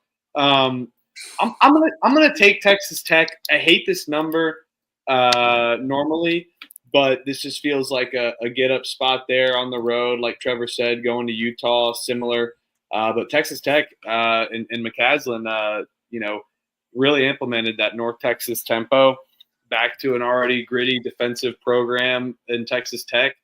And they're both middle of the road defensively, but offensively they're super efficient. And I expect the minimal possessions to be in Texas Tech's favor. They just got to be able to hit shots off an overtime win. It's tough to go immediately on the road. Randomly, Coleman Hawkins draining some threes, some bullshit happening there. I'll take Texas Tech though, just better team versus the spot. Yeah, I said, I was just gonna say, I don't know if I'll bet it, but Texas Tech for me. Yeah, I picked it. No bet, but it's probably the biggest thing I would say is like I could tell you guys you guys could not bet it and then give me like 5 minutes to watch the first 5 minutes of the game, and I'll tell you whether or not they're covering by 15 or we're going to keep it close. Because I can tell you in the first 5 minutes whether we're playing with energy and if we're boxing out, trying to keep them off the glass. If I see that we're not keeping them off the glass, they're getting offensive rebounds and don't have the energy, Texas Tech bet for sure. the Doug McDaniel experience. Hasn't been there yet, but hasn't been great. no. Yeah, I don't know. I just think Texas Tech's too good of a team to kind of McCaslin. I don't really think they're really going to sleepwalk much. I think I'm probably going to end up betting this. Might be a sucker bet off of that Iowa State game, but Came down to they 6. smoked, So they smoked Utah on the road. I'm not saying Utah. Floater off the back. He didn't even try to float it in the air. It was a floater. He just heaved it. He just fucking heaved it at that back. It was good for him to go coast to coast there, though, on that game. Yeah, it was a hell of a game. Hell of a game. Gus Polinski. Hey, Gus from the what the Home fuck Alone. was their what was it? Yeah, what was their fucking the- band name? something. Gus Polinski. We got Wisconsin coming up, and I know Gus Polinski loves talking Ball State, so we'll outdrink anyone in Indiana. Right, Gus? All right. He's the polka king of the Kenosha Midwest. Kickers. The Kenosha Kickers. And he's the polka king of the Midwest. Yeah, polka, Yeah. polka. Gus. Yeah. 6.5 is the rad number for basketball and football. I agree. I think 5.5 is the real rad number. Not for 5.5. basketball. Either one. Yeah, 6.5 for football for sure. I think 5.5. In basketball, I hate that 5.5 number, and I might be riding one tomorrow night, which sucks. And if you are in Sheboygan, I like Sheboygan. Kind of a shit town here. No offense, kind of a shit town now. It's kind of going down the shitter, but still, it's nice in the summer. It's fucking great. You guys got some good events out there on the water. I like it down at the marina down there. I like that. Wisconsin's after this one, but we got Oklahoma State, BYU. This should be quick. BYU off of a home loss. Oklahoma State cannot score. They're fucking terrible. I think BYU just crushes them by 20. I think it's a big spread for a reason. Can BYU win a game? Fuck. They can't cover against Texas Tech. They don't even win against TCU. They were battling Texas all Tech's game. good though. No, I know. But to go into Provo, it's very good. They gotta win. They gotta win this one. They could be looking ahead to Utah though. But go for it. Oklahoma State's been there for 3 days. They're probably used to the elevation. This will be the last time I bet BYU. If they don't cover this, I'm not betting them until next week. I just think you get BYU off 3 straight losses. I know the Houston game was a scheduled loss. I didn't bet them against Texas Tech because they just played the Houston. We don't like backing teams off of a Houston game because you just get the shit beaten out of you. Then you play Texas Tech, who also beats the shit out of you. It was a brutal spot. TCU,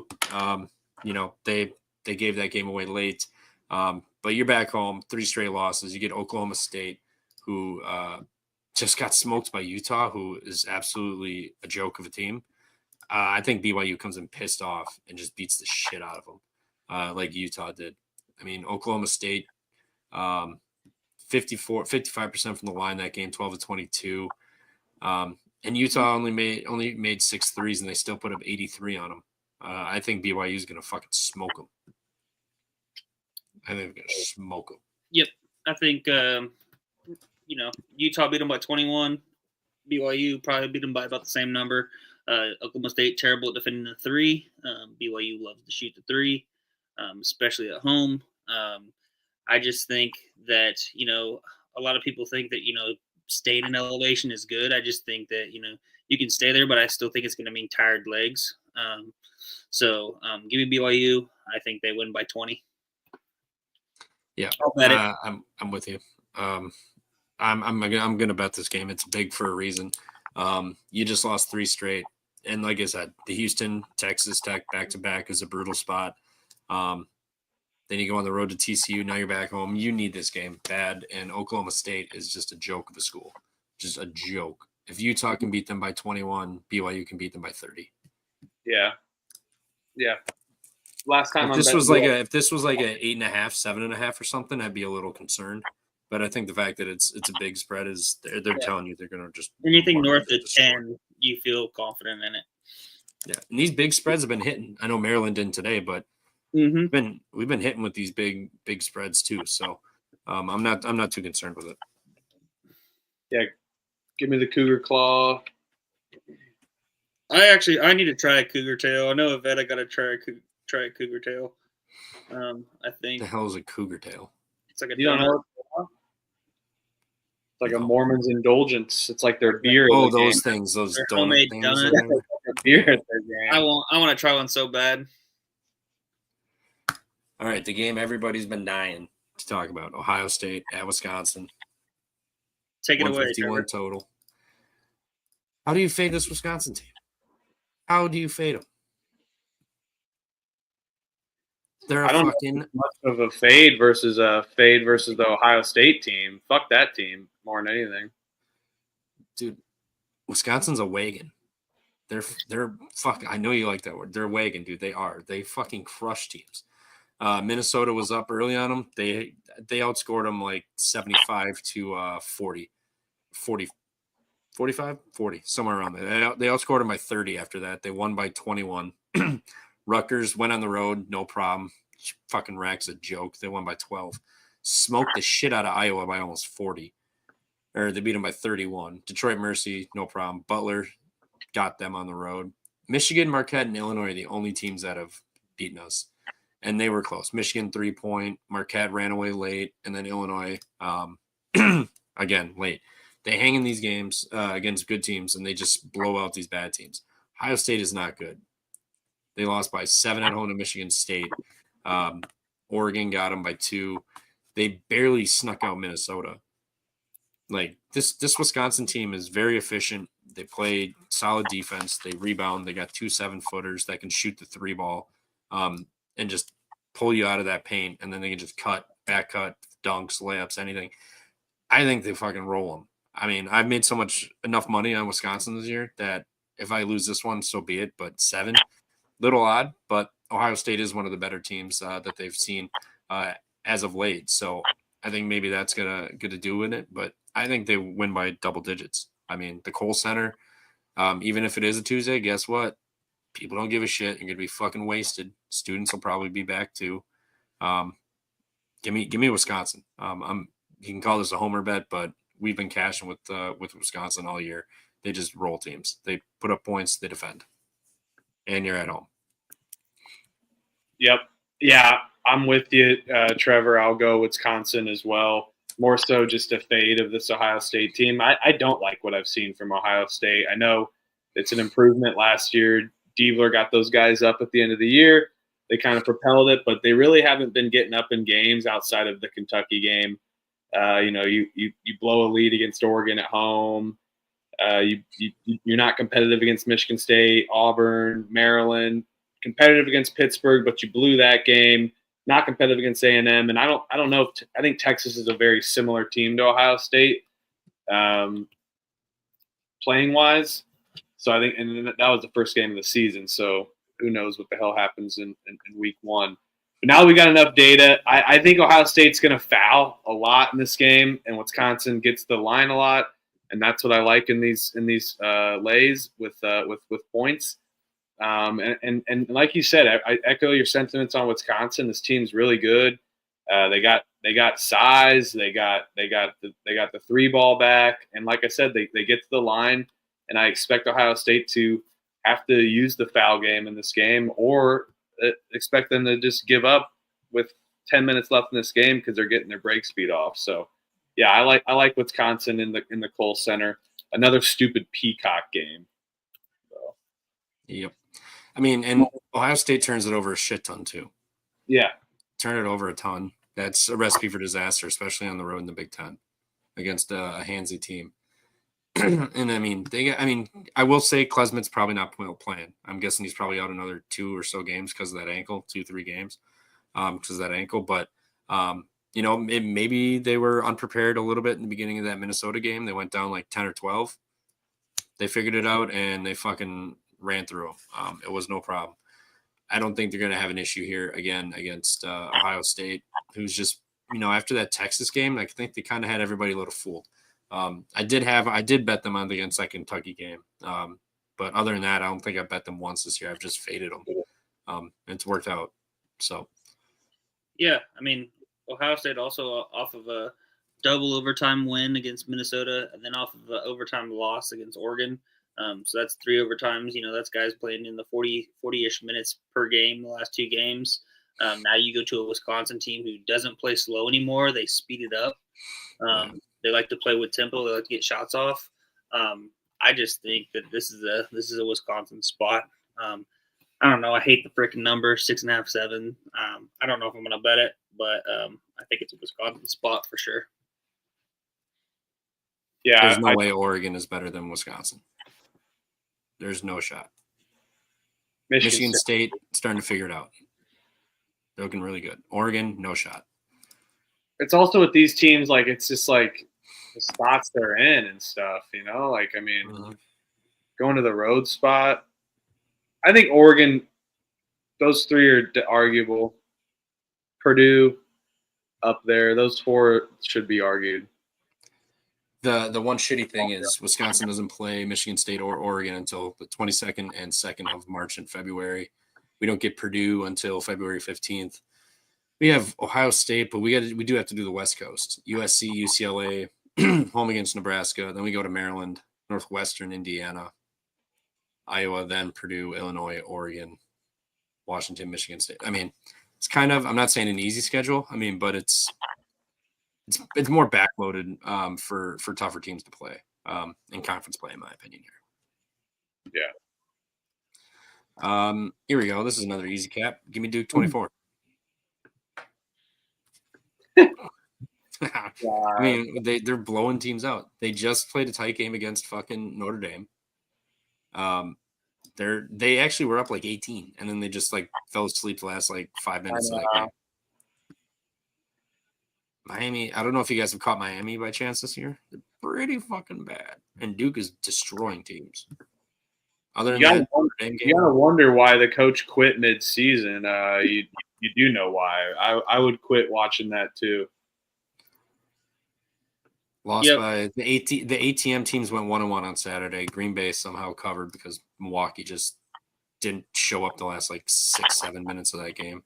It was like 12 points the whole game. I was waiting for them to pull away, and then they didn't. But you lost by 15 to Florida State, 10 to Wake. Both of those at home. Virginia Tech, you lost on the road because you blew you had a 7-point lead, and you fucking blew that. Boston College beat you. Mount St. Mary's beat you. Charleston Southern beat you. Oklahoma State beat you. Arkansas beat you. Congrats on your Presbyterian win. Yeah, I'm They're seeing fucking bad. I'm seeing 23 now on DK. And I didn't know it said that, but even better. Yeah, I'll take Duke as well, but probably no bet. I hate this Miami team, but something about this line. I can't imagine. I mean, how many times you get to lay this many points or take this many points in a conference game? But it's telling. Can't fade Cooper Flag and the Dukies. Yeah, I mean Duke's got Boston College on deck, so not much of a look ahead. They don't play at home until January 27th, so they're gone for 2 weeks. I think they put on a show, and no better team to do that against than Miami, who just doesn't defend and is just horrible.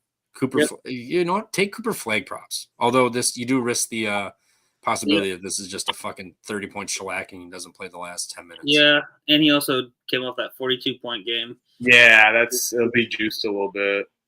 So take his assist then, because then they're gonna guard him and he just dishes it off. Yeah, I mean, Miami is so shitty. Oh yeah, Miami is so ass. Yeah, just take the words out of your mouth. Miami is so ass. So ass. They are. That I want to bet Duke minus 24, but I don't know if I will. But I damn sure ain't betting Miami plus 24. I will never bet that team. And Nigel Pack's still out. No timetable for return. If anything, I'm betting Duke, but I don't know if I can bet the team 24. I don't know. What about first half?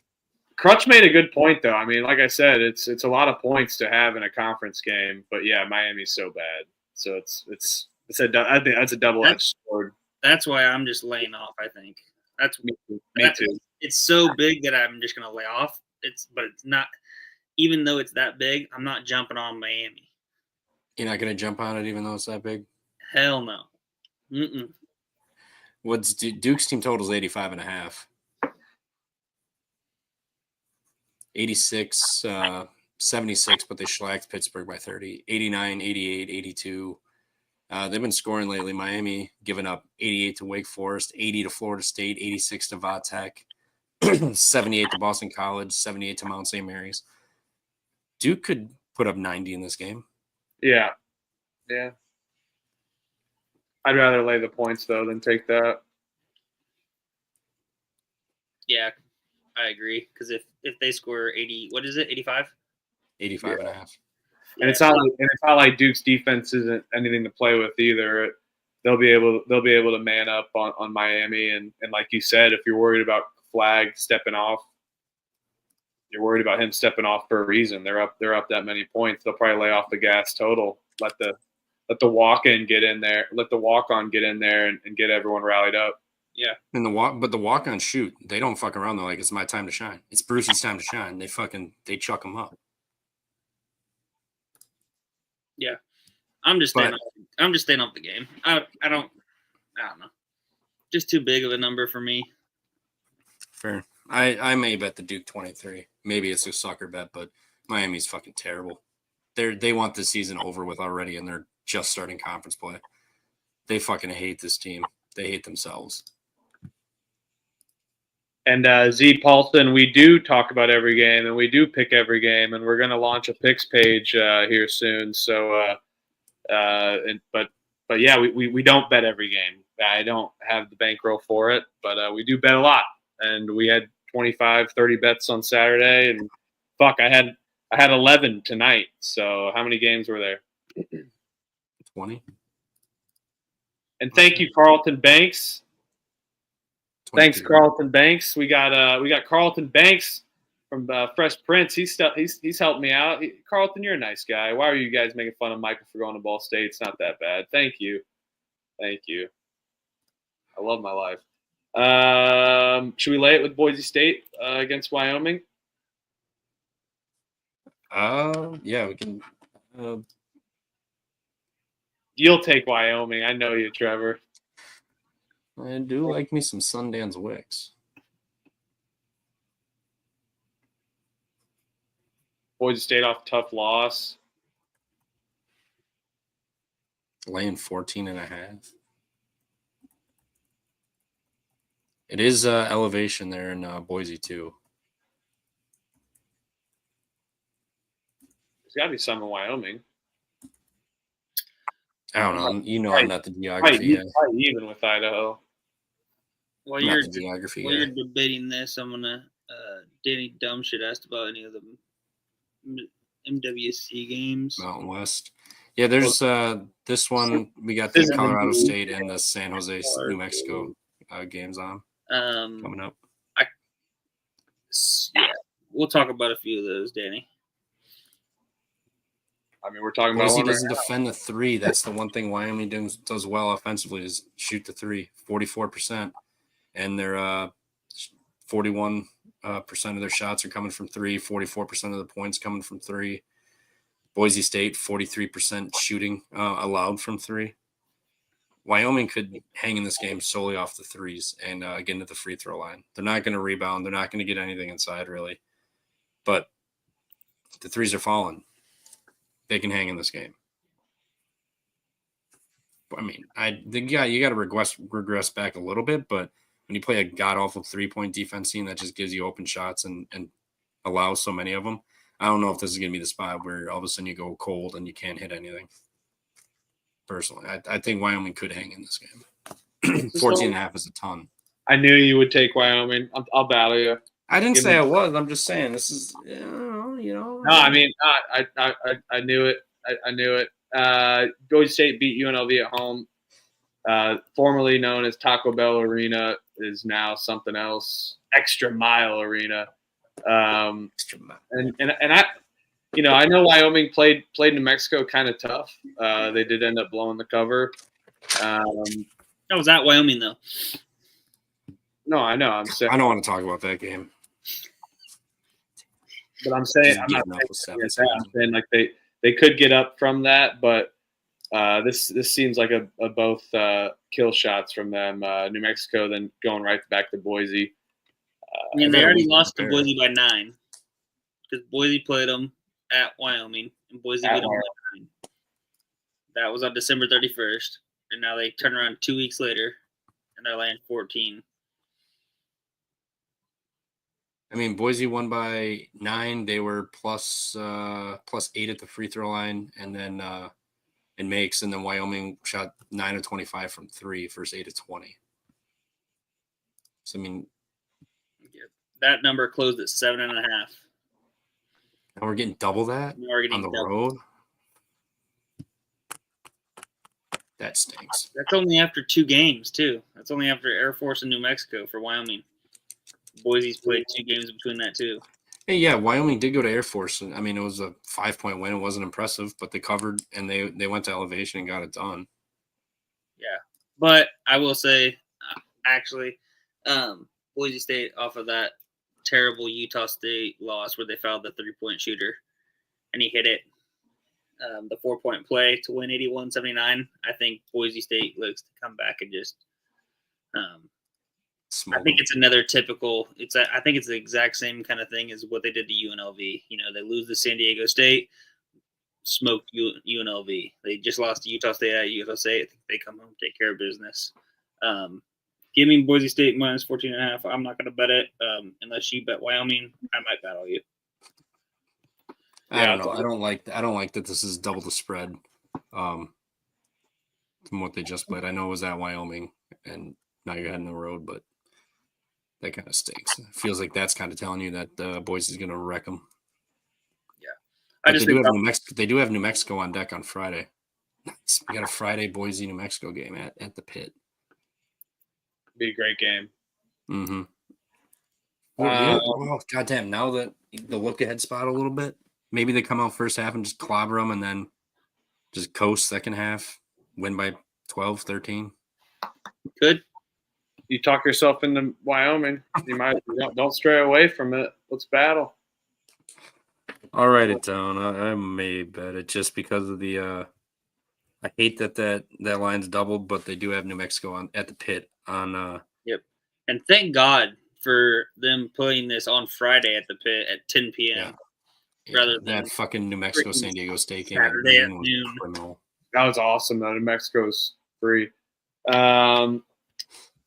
What else? Let's do the rest of the Mountain West games, then we can finish off the other 9 o'clocks and stuff. New Mexico heads to San Jose State. New Mexico 9.5. Give me San Jose State plus 9.5. Yeah, I like San Jose State. Look ahead to Boise. San Jose State's good at home. I feel like it's the right side. I know they've kind of struggled here as of late. San Jose State has, but they're pretty good at home. And getting almost 10 at home feels like too much for me. It's a sandwich spot too. You just played San Diego State at home. You hit the road now to San Jose State, then you come back home for Boise State on Friday. Yep. Yeah, they gotta give up something. They've been covering these games. Patino, red hot right now. 6-0 to start Mountain West play. I like San Jose State in the points there, even though they're not the better team. I think San Jose State can give them a scare. And you look at the same, they only have to lose by 9. I mean, you look at the same thing, that the game before Wyoming or the game before San Diego State, they were at Wyoming. They ended up covering, but they only won by 8. Had to put together a pretty strong last 5 minutes to even win the game. They were down double digits. Yeah, win the game, let alone go up by 8 and cover.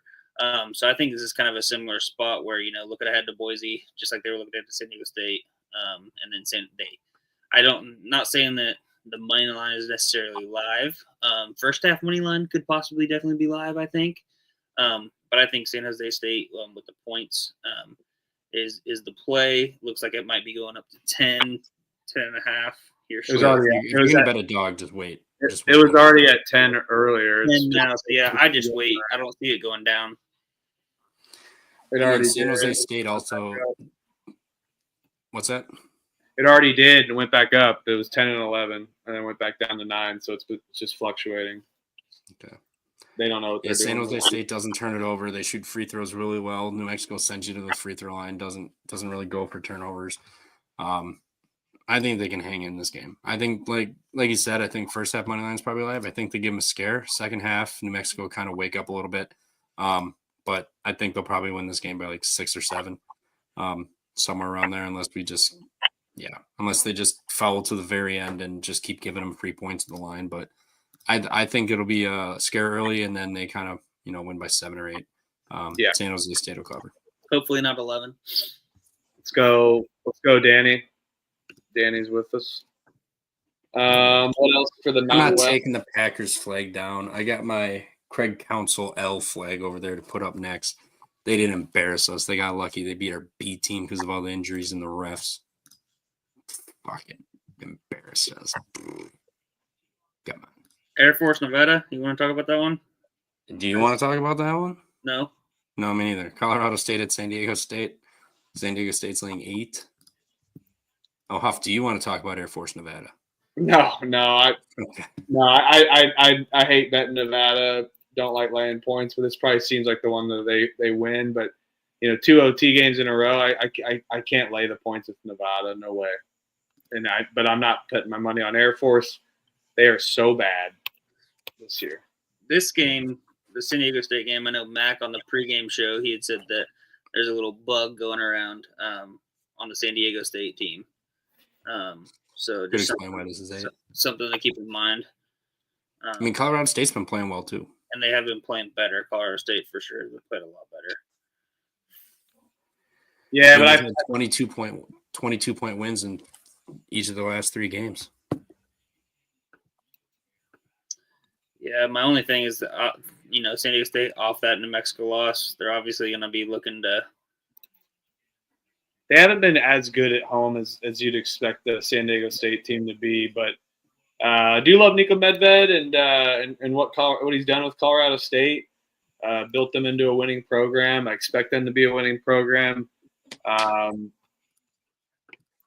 Man, I've gone back. I went back and forth on this one a lot of times, but I went ahead with San Diego State. Yeah, I want to bet San Diego State too, but like you said, they got that little bug going around, and then Colorado State's been playing really well too. San Jose State drummed them on the road. Fresno State drummed them at home. UNLV drummed them at home. They definitely have, the Boise and the New Mexico games circled. That's for sure on their schedule. So I think they're going to be ready to play this game. I think gun to my head, I would take the points with Colorado State, but I don't like fading San Diego State. I know they haven't been as good this year, but they do have those games where they just show up and just the defense just locks you down and you don't score 50 points. They've done it multiple times this year, so I really don't want to get in front of that just in case. But gun to my head, I would take Colorado State with the points. That's the They're other just playing much better.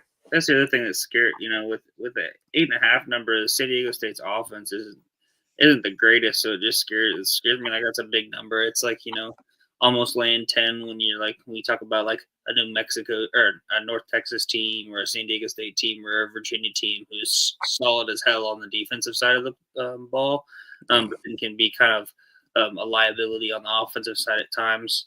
So that's why the 8.5 kind of scares me. I just still can't believe that San Diego State freaking beat Houston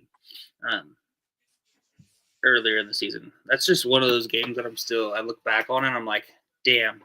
Because I just watched Houston, up close and personal on Saturday, and I don't know how San Diego State beat them because they're freaking good. Yeah.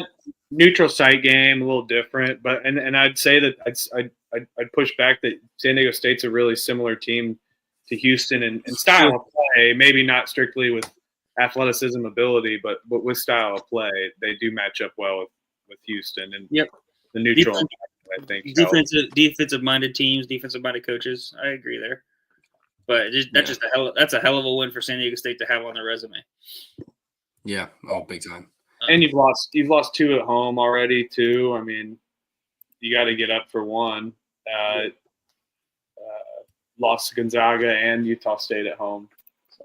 Yeah. San Diego State, you look in just conference play too.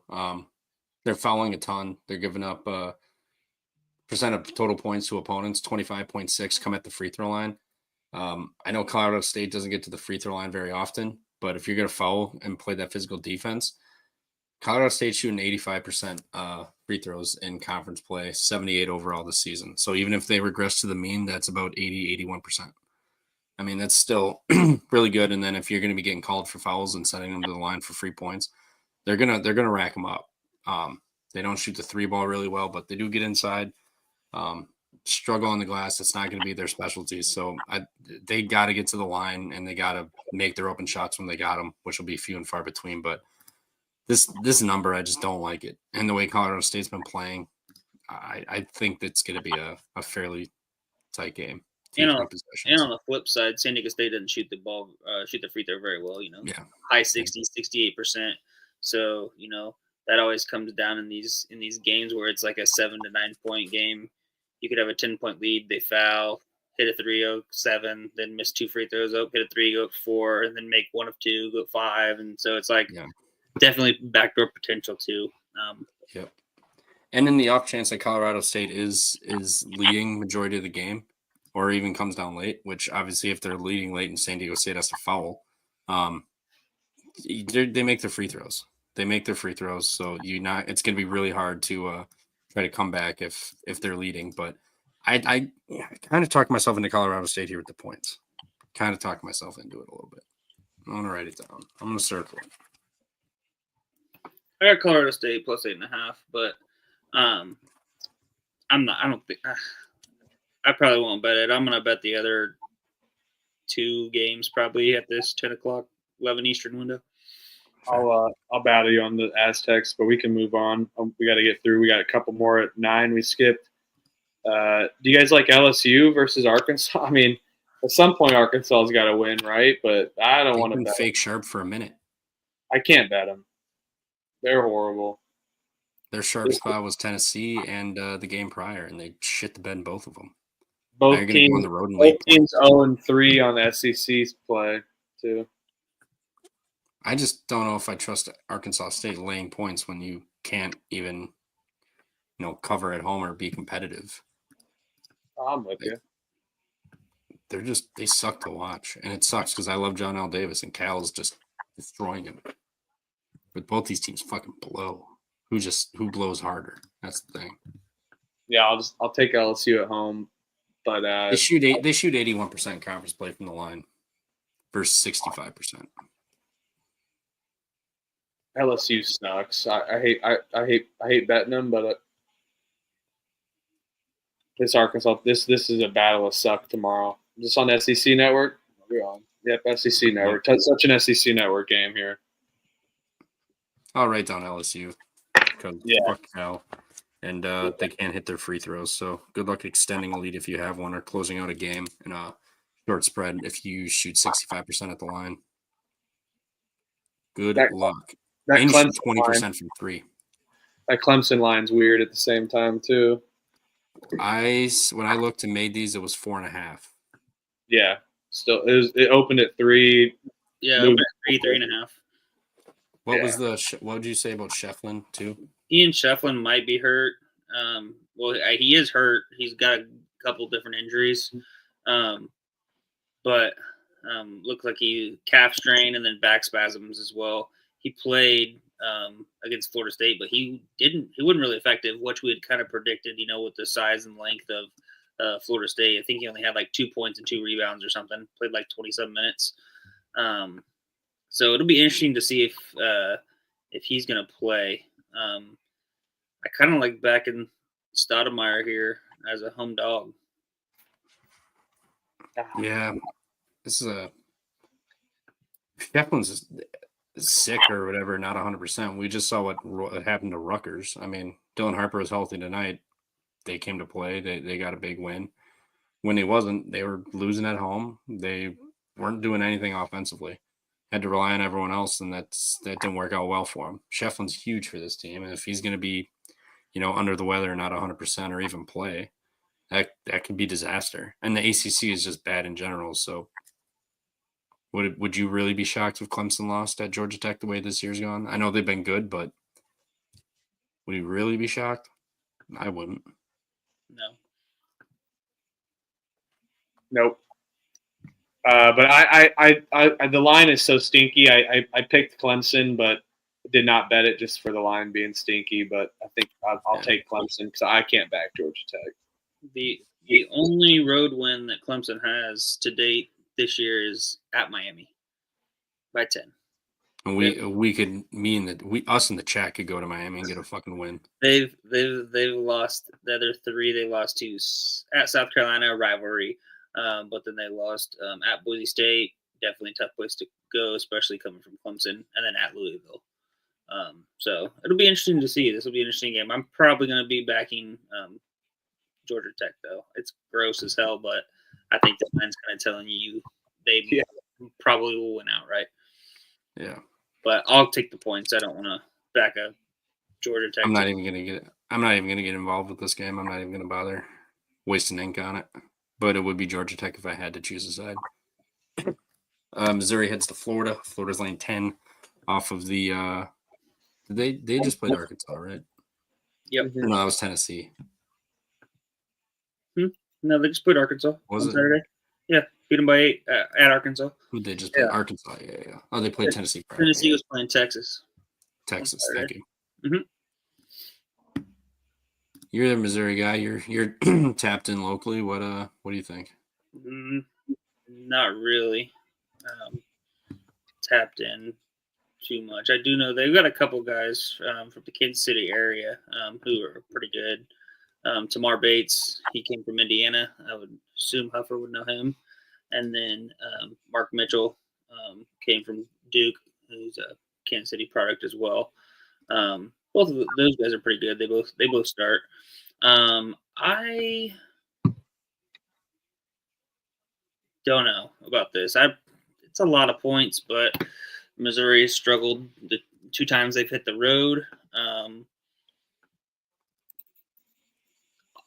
Auburn got them by 16. And Memphis got them by 8. They were leading Memphis. That was the first game of the year. I kind of don't really count that game. But here recently, their only other road game was at Auburn. Lost by 16. I don't know. I don't have a good feel on this one way or the other, unless you guys have an angle to attack, possibly. Fading Florida is just not a good idea. Like they're so good. I mean, their guards rebound. They got big men down low that rebound. They got guys all around that can shoot. They play good defense. I just don't want to fade it. I mean, you could argue maybe Missouri forces some turnovers. They're good at crashing the glass too. So this will be whoever wins the glass. Honestly, is probably the one that covers this. If Florida, handles them and owns the glass, they're going to cover this game. If Missouri ends up pushing them around and crashing the glass harder and getting rebounds, they'll cover the game. I don't think I want to fade Florida. So, I mean, I guess I would take the 10, but it also does feel like a lot. But, I mean, Florida also has been just wrecking teams at home big time.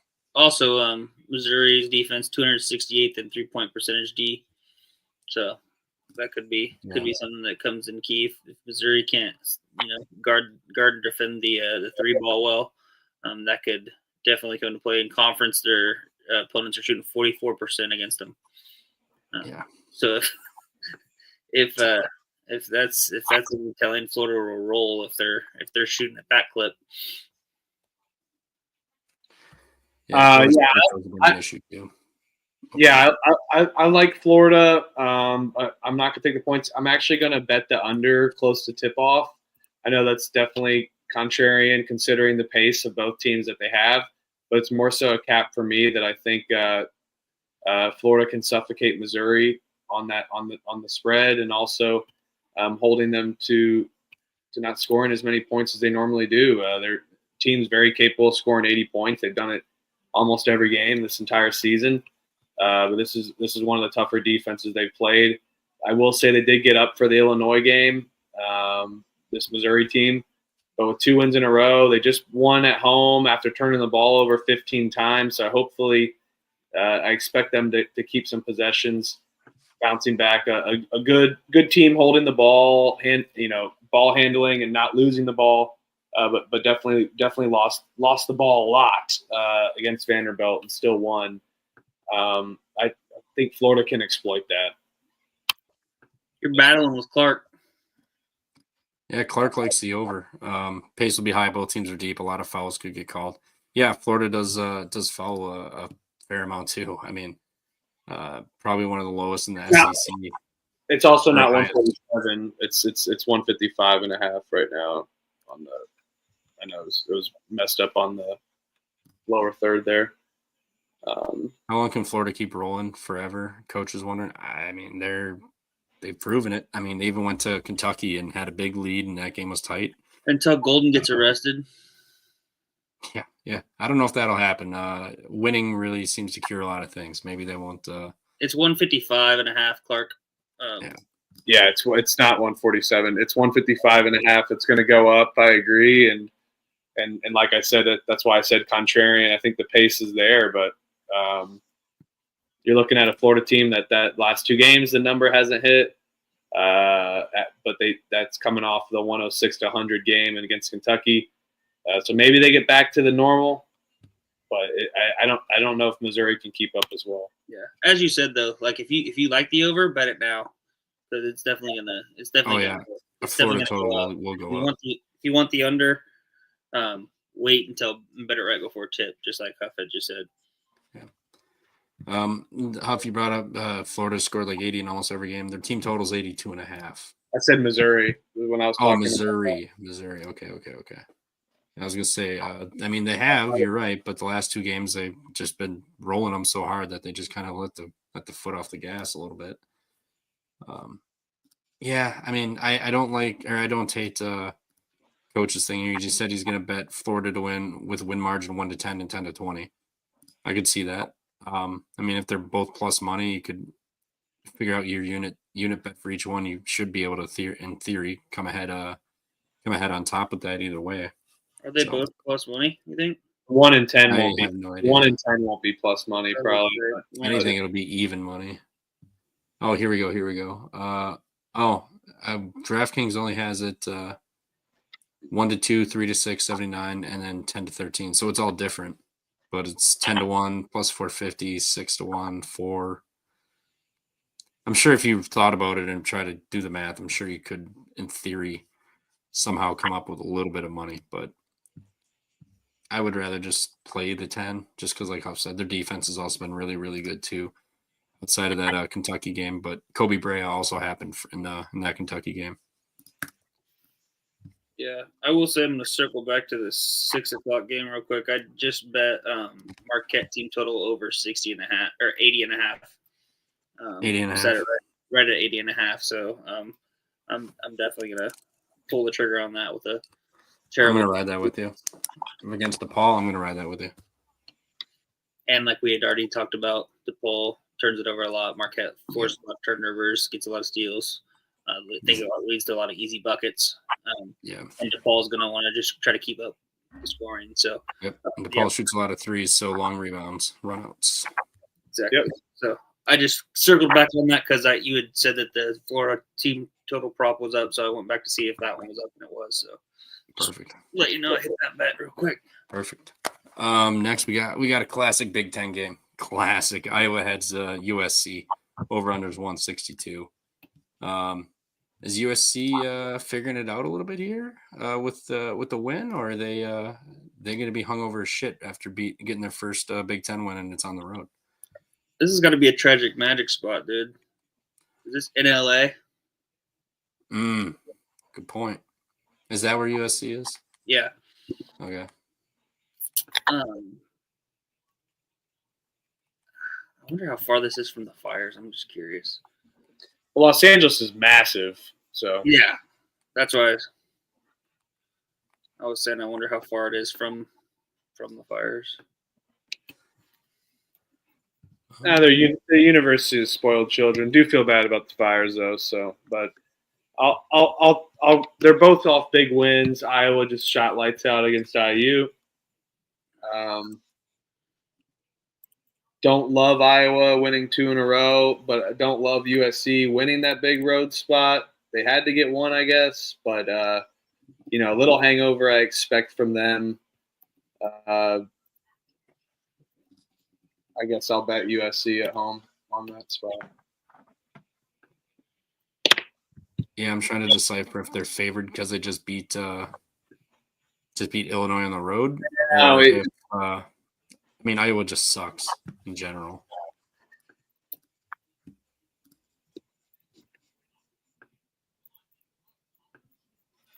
I don't know.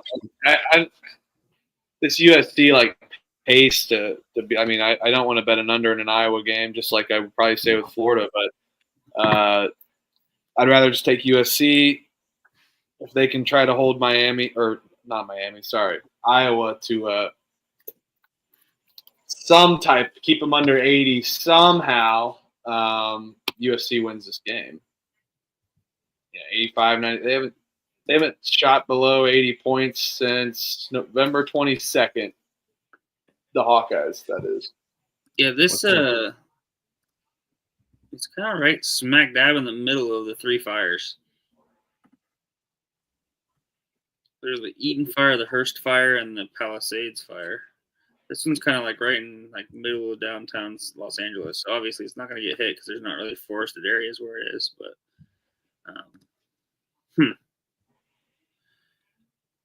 yeah, what's the line? 161.5. It's 1.5 USC. I see juice minus 120. I don't mind taking USC here.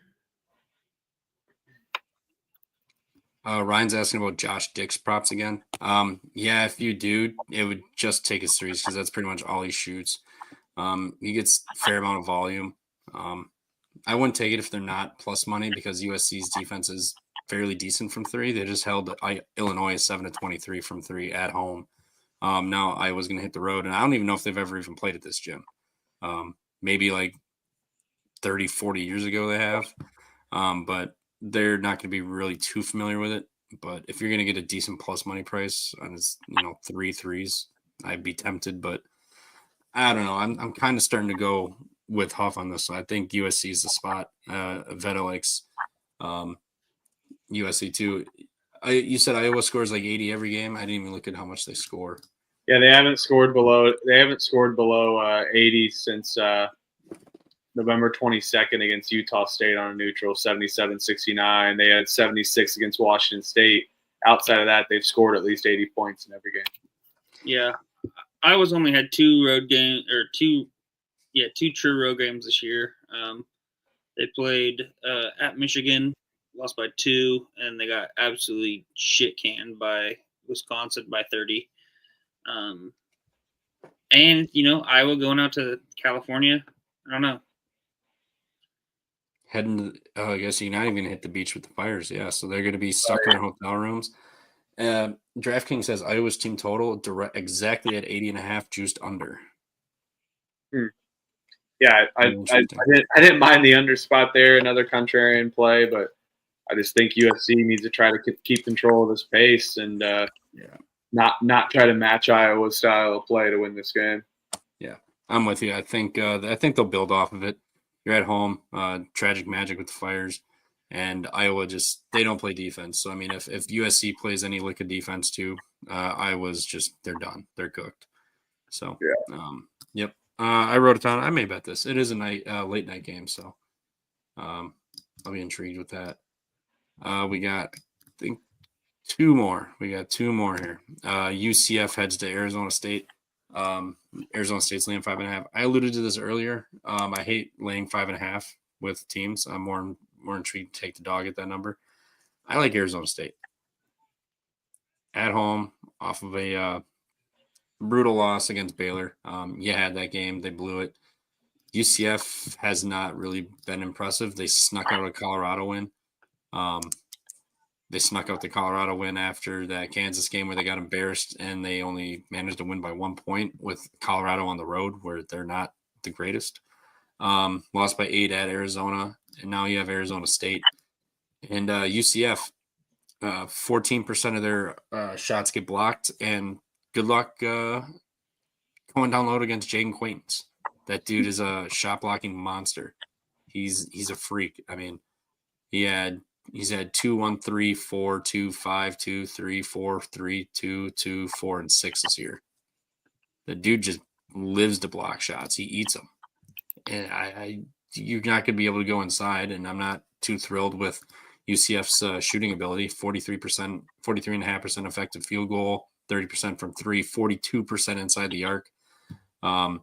They're really going to need to get to the line a lot to kind of get consistent scoring, I think, in this game. So I think Arizona State, they're not great offensively either, but they have better defense, and UCF just does not play defense whatsoever. They're not good at it. So I'm going to lay the 5.5 with Arizona State tomorrow night. Yeah, I'd agree with you there. I'm completely on the analytics on the spot there. UCF is a good team. They've exceeded expectations both years so far since joining the Big 12. I like this Arizona State team. They played gritty against Baylor. They didn't get up for Kansas, whatever. But UCF staying 3 days in Arizona, going to Scottsdale, Tempe. You know, you've been there for 3 days. You can't imagine they didn't go to Talking Stick Casino and definitely partied in Scottsdale at one of those places. So yeah, I'm with you. Go Arizona State. Yeah, and I called that on the game show on the early look ahead too. Yeah, it's one of the few spots I don't mind laying the nasty 5.5. Yep. I'm with it. Yep. I'm on Arizona State minus 5.5. Jalen Sellers is out again with a back. He's been struggling ever since he took that hard fall on one of the first. I can't remember if it was like one of the first games of the season or if it was a scrimmage. Yeah. But he's been struggling with that. He's been out the last couple games. I just think this game is fascinating. It'll be an awesome game to watch with the guard play that's going on and on both sides. And then you get Quaintance to kind of add that all into it. But UCF has got a bunch of guards, a couple of JUCO guys that came from the JUCO ranks. Ivy Curry, he's another, and then Darius Johnson. There are two guys. I like watching the guards play. So it should be a fun matchup. Should be an exciting matchup. But I'm on Arizona State minus 5.5. Yep. Side note, Clark, I'm curious your thoughts on the Georgetown game tomorrow. Just curious what you think about that. I like them, but I think they're potentially going to run out of gas in that second half and just lose by like 14-15 or something. And back to this Arizona State game, I will bet Iveta will probably be on Arizona State because she's a huge BJ Freeman fan. So I bet she will be riding Arizona State with us tomorrow if I have a hunch. Shout out Danny Dumbshit. This game is dumb in football, but beyond absurd midweek January and hoops. I completely agree. That's why that's damn near part of my spot outside of the Scottsdale visit with UCF. Let's go, Iveta. She's going to the Cincy game to see him. All right. Milwaukee legend BJ Freeman, Horizon League stud. Last game, Baylor heads to Arizona. Opposite side. Give me Baylor in this one. Arizona struggles against good teams. They just beat UCF by 8. They gave up 80 to UCF. Managed to score 88. They're due a loss. 1, 2, 3, 6 wins in a row. Baylor. I've liked Baylor as of late. They were kind of manned to start the season, and now they're figuring it out. Smoked Utah. They get smoked at Iowa State, but that's at Ames. Happens to the best of them. Smoked Cincy, beat Arizona State in overtime when they easily could have collapsed after being up 6-7 late, collapsed, and then managed to pull it out in overtime. Along with the cover, depending on where you got the number. I pushed with 6, but I know it did close at like 5.5, 5 or something like that. So, I think they're solid. In Arizona, and they're not a huge like their defense is kind of whatever. They kind of live and die by Caleb Love too. If he's gonna shoot a bunch and go cold, that's a recipe for disaster. I mean, Baylor rebounds really well. They shoot the ball well. I know Arizona does too, but they're so reliant on Caleb Love to be solid. Where if he's having an off game, he's going to shoot 15 times, and if he shoots 4 or 15, that's going to hurt them big time. So I like Baylor plus 5.5. I think they're live in this game.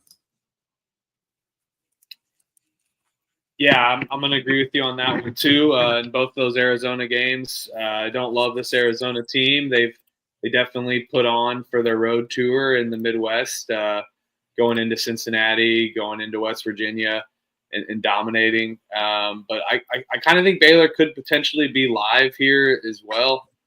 Just the way that they can play, two suffocating defenses. One guards the perimeter a little better, and that'd be Arizona. Which could be in their favor defensively wise in this game for their home spot. But I like this Baylor team. I'll take Scott Drew over Tommy Lloyd any day as well. And I would hate to lay 5.5 with Arizona, so I'll take the 5.5 with Baylor. Yep. I'm on Baylor plus 5.5 as well. I think this comes down to the final minute of the game. It'll be a one possession game either way. So I like getting the 5.5. You're getting almost two full possessions. I think it's going to be a close game. So give me that. One thing I am curious to see about this game is how Baylor's going to match up with the size of Arizona, with the 7-footer and the 7'2" guy for Arizona, and I think Omir's only like 6'7", so it'll be interesting to see if they deploy like their classic 4-guard with Omir and try to do like a 4-out 1-in type of thing, or if they bring in Ojinwuna off the bench to He's been playing all out lately. He's had 39, 26, 32 minutes the last 3. Prior to that, it was about anywhere from 20 to 30. So they've started playing him a little bit more here too. So I think he's going to get a good run tomorrow. Yeah. But so, go for it. I'm just interested to see that because it's one thing that Baylor doesn't. They don't necessarily have the size, but they definitely have the physicality. So it'll just be a fun matchup, another fun Big 12 game there at the end of the night to watch. Yeah, classic Big 12 too. Baylor, Arizona, they never disappoint. No, but what's that? I said classic Big 12. Yep. Oh yeah, we got some classic Big 12 and Big 10 games around. That's for sure.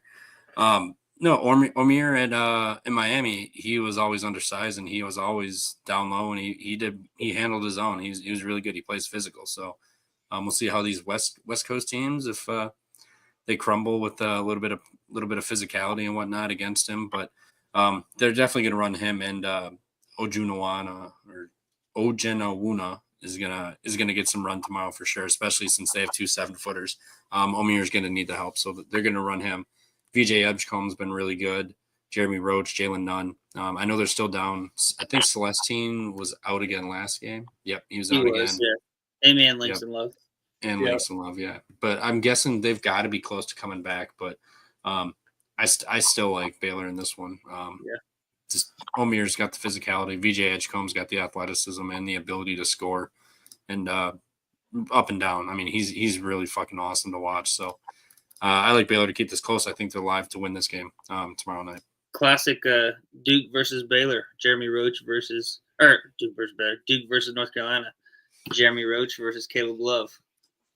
Back at it. Yeah. Sprinkle a little ACC into that. Caleb Love. Yeah, that's it.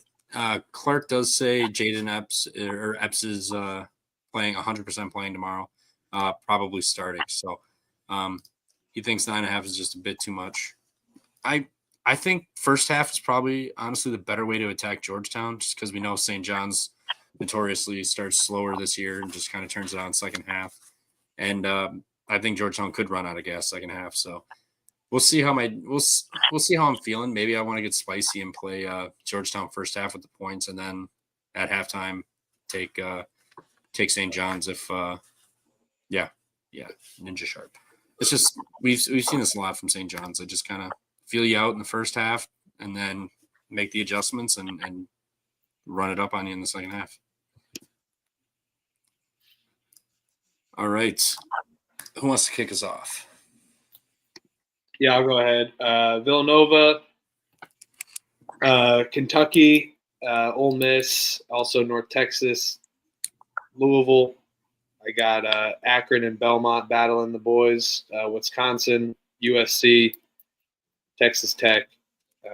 Plays I wrote down but haven't taken yet. VCU, the Eric Dixon's props, Mississippi State, Creighton, and BYU minus 13.5. We didn't talk about this one, but I think Northern Iowa also can drill Evansville as well at home. No, But it off because Evansville. What do you got? I agree. I was. we can leave it at that. So I was looking at that. I like the Northern Iowa spot. So fresh out, they lost their last home game. I think they're going to come back and open it up this game against Evansville. I don't have a big enough bankroll to bet it though, because I got a Ball State degree. So yeah, and Clark, we had talked about Davon Smith hurting his shoulder. I don't see that he's going to be. I don't think he's going to be playing. They at first said it was a dislocation, but then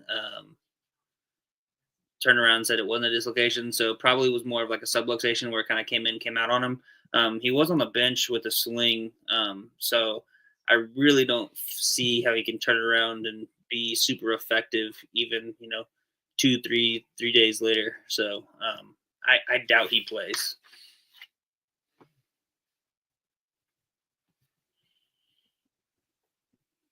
And you want me to hit my bets? yeah, go ahead. All right. Trevor might have lost Trevor. I think Trevor froze. Yep. All right. So I've got start off. We'll get haven't bet it, but so Indiana plus 3.5. Then I got Kentucky. I'm gonna do the over 159.5. Over 160. I will do Syracuse plus 7.5. Marquette team total over 80.5. Akron minus 7.5. Yeah, I like that the over as well. I was on that. You're back. I don't know where he is. We all got pictures. We all got pictures of you. Oh, yeah. My Wi-Fi just kicked out, and I just hotspotted it up real quick. Oh no, you're good. You must not. You must be a Wisconsin Oshkosh grad because you can't pay for Wi-Fi, I guess. I graduated from the UW Oshkosh School of Partying. Never went there. Let's go Oshkosh. Dude, Sloshkosh was a good time. Anyway. Wisconsin minus 7. Boise State minus 14.5. San Jose State plus 10. Arizona State minus 5.5. Baylor plus 5.5. And then St. Louis plus 9. I forgot that one. There we go. All right. Bounce back day tomorrow. I will be on Eric Dixon threes if they are plus money tomorrow. I'm going to try to get like plus 115 or plus 120 or better. If not, I will be on Nova plus 3 if it's not plus money. Give me Kentucky minus 6 and no, I'm gonna lay off. North Texas minus 2.5. Over. No, I'm not betting totals. Team totals I'll bet. I will not bet game totals. Yeah, so Dixon threes or Nova. North Texas minus 2.5. Marquette team total with Elliott there over 80.5.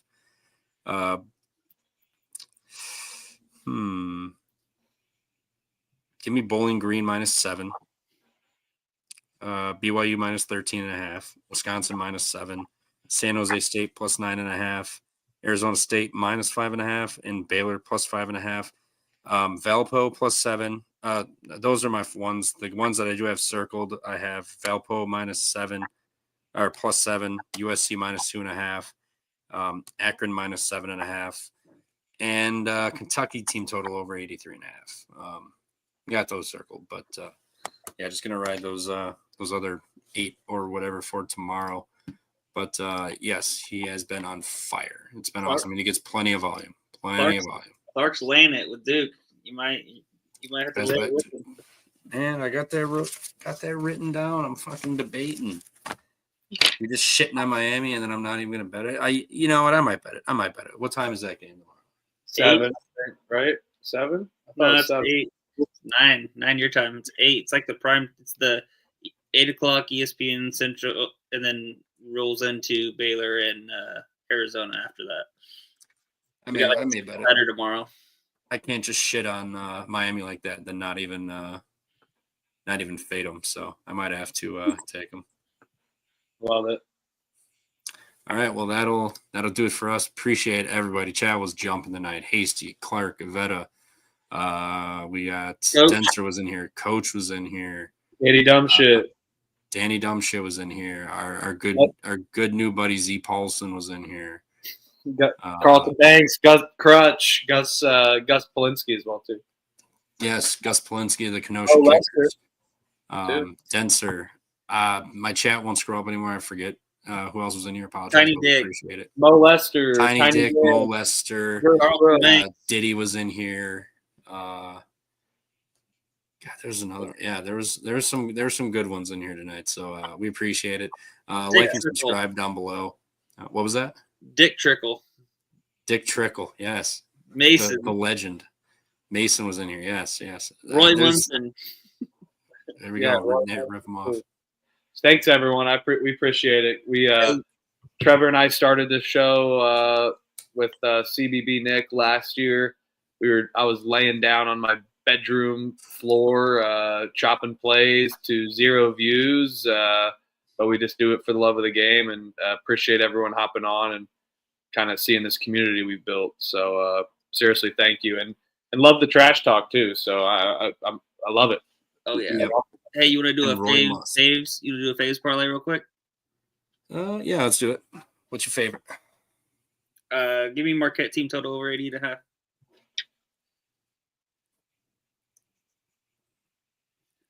All right. What do you got, Huff? My favorite? You got something, you can go. BYU minus 13.5. I think they absolutely just fuck up Oklahoma State.